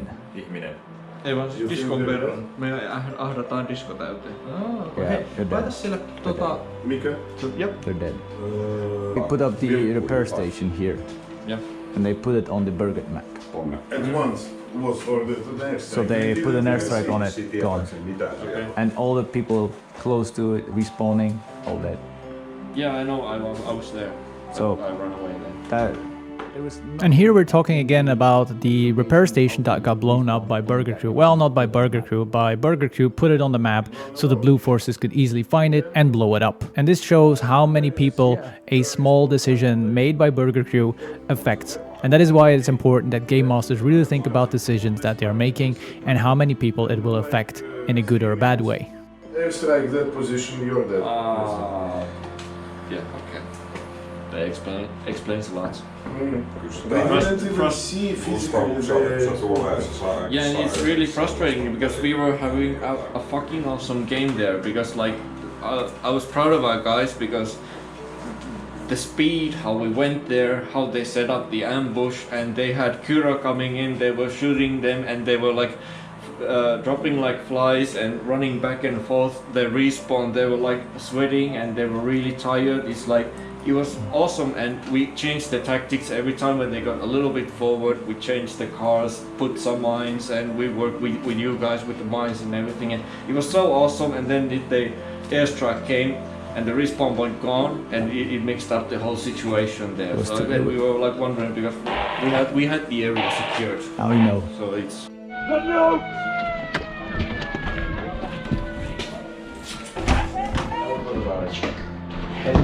Attacking the farm. And the pistol's empty. No, I realized, so I'm gonna get it and then come back. Okay. This is still nighttime. This is filmed again with Lisa's night vision camera, and the Finns were having a sauna. And there is one thing that you don't do is you disturb Finnish people taking a sauna.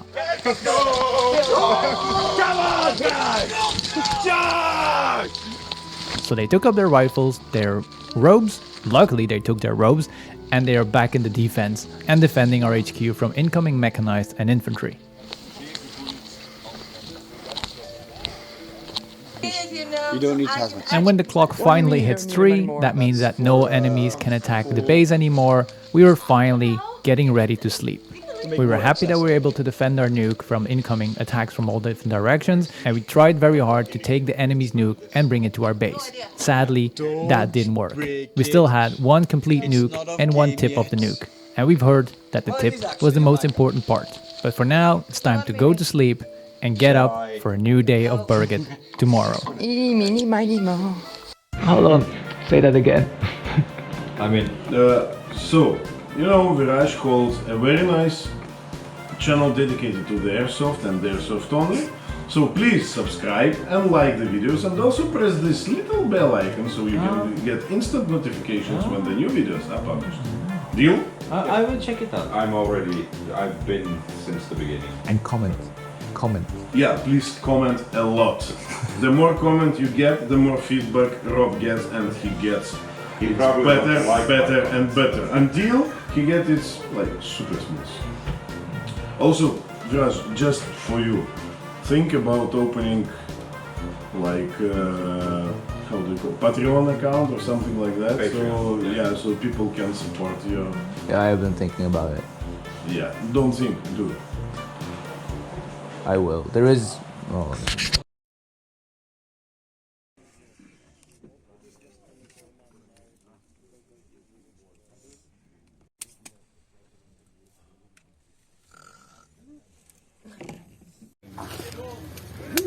Oh, I thought I heard the old man say, "Leave her, Johnny, leave her. It's a long, hard pull to the next payday, and it's time for us to leave her. Leave her, Johnny, leave her. Oh, leave her, Johnny, leave her.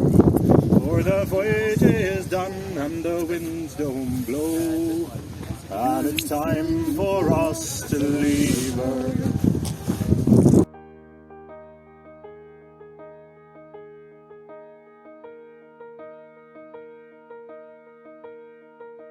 Saturday morning, and with the lack of missions and people, we decided to start packing, which means that this is the end of Berget 18.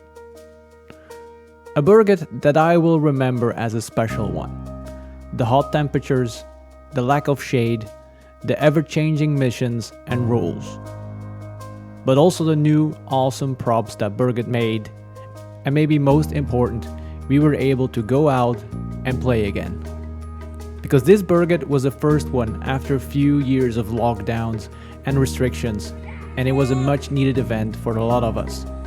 We could go out again, be with each other, and have an amazing event.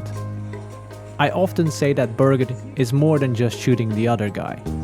It's a year of preparation, training, communication to come here in June, where all the work we did during the year comes together. It's an event where I meet friends from all over the world, and we dig in the deepest parts of our body and mind to find energy to keep going to complete the mission. It's a place where you can be yourself without any mask. Nobody cares where you are from or what your background is. We are all here for a different reason, and that is okay. Berget is not just an event for me. It's a place and time where I can forget everything around me and just focus on what is in front of me, and I can't wait for the next one. Thank you all for being here with me on this Berget 18 journey that took a little longer to create than anticipated, but we all made it till the end. Thank you very much, and I'll see you soon in the next video. Hey guys, I think the party already started, and it's even in our camp. Before we go, there is the after party. One thing that you all should attend if you go to Berget, because it's a perfect place to sit down with all sides and have a beer and a laugh and enjoy the last evening together at Berget. On a personal note, I started taking in all the capture points, and the capture points usually is a trash point as well, because everybody stands there, they respawn, they eat some power bars, and then they don't have the energy to carry the paper back in some weird way. I don't know. But this year, I found no fucking trash anywhere. You guys are fucking brilliant. It's amazing. You're like perfect Swedes by now. You know this shit. Banana. Banana. Banana. Banana. Banana. Banana. Banana. Banana. Banana! Fuck. Fuck. What did I do? Banana!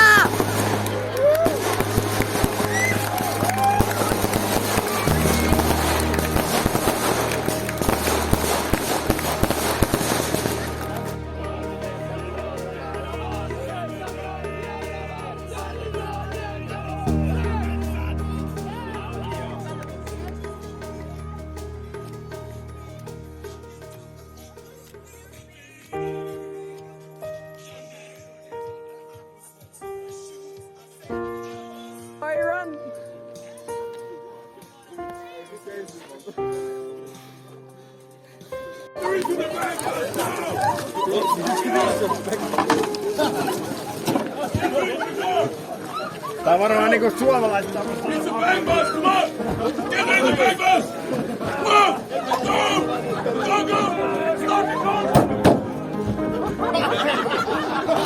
Can't do an American accent. Try. I can't. Yeah, try. Are you ready?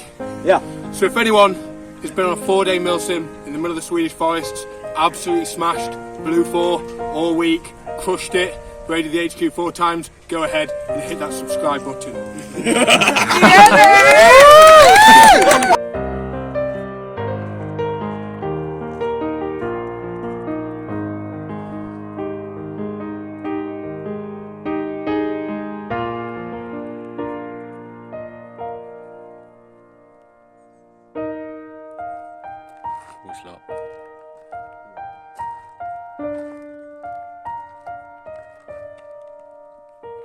You don't have to stop talking.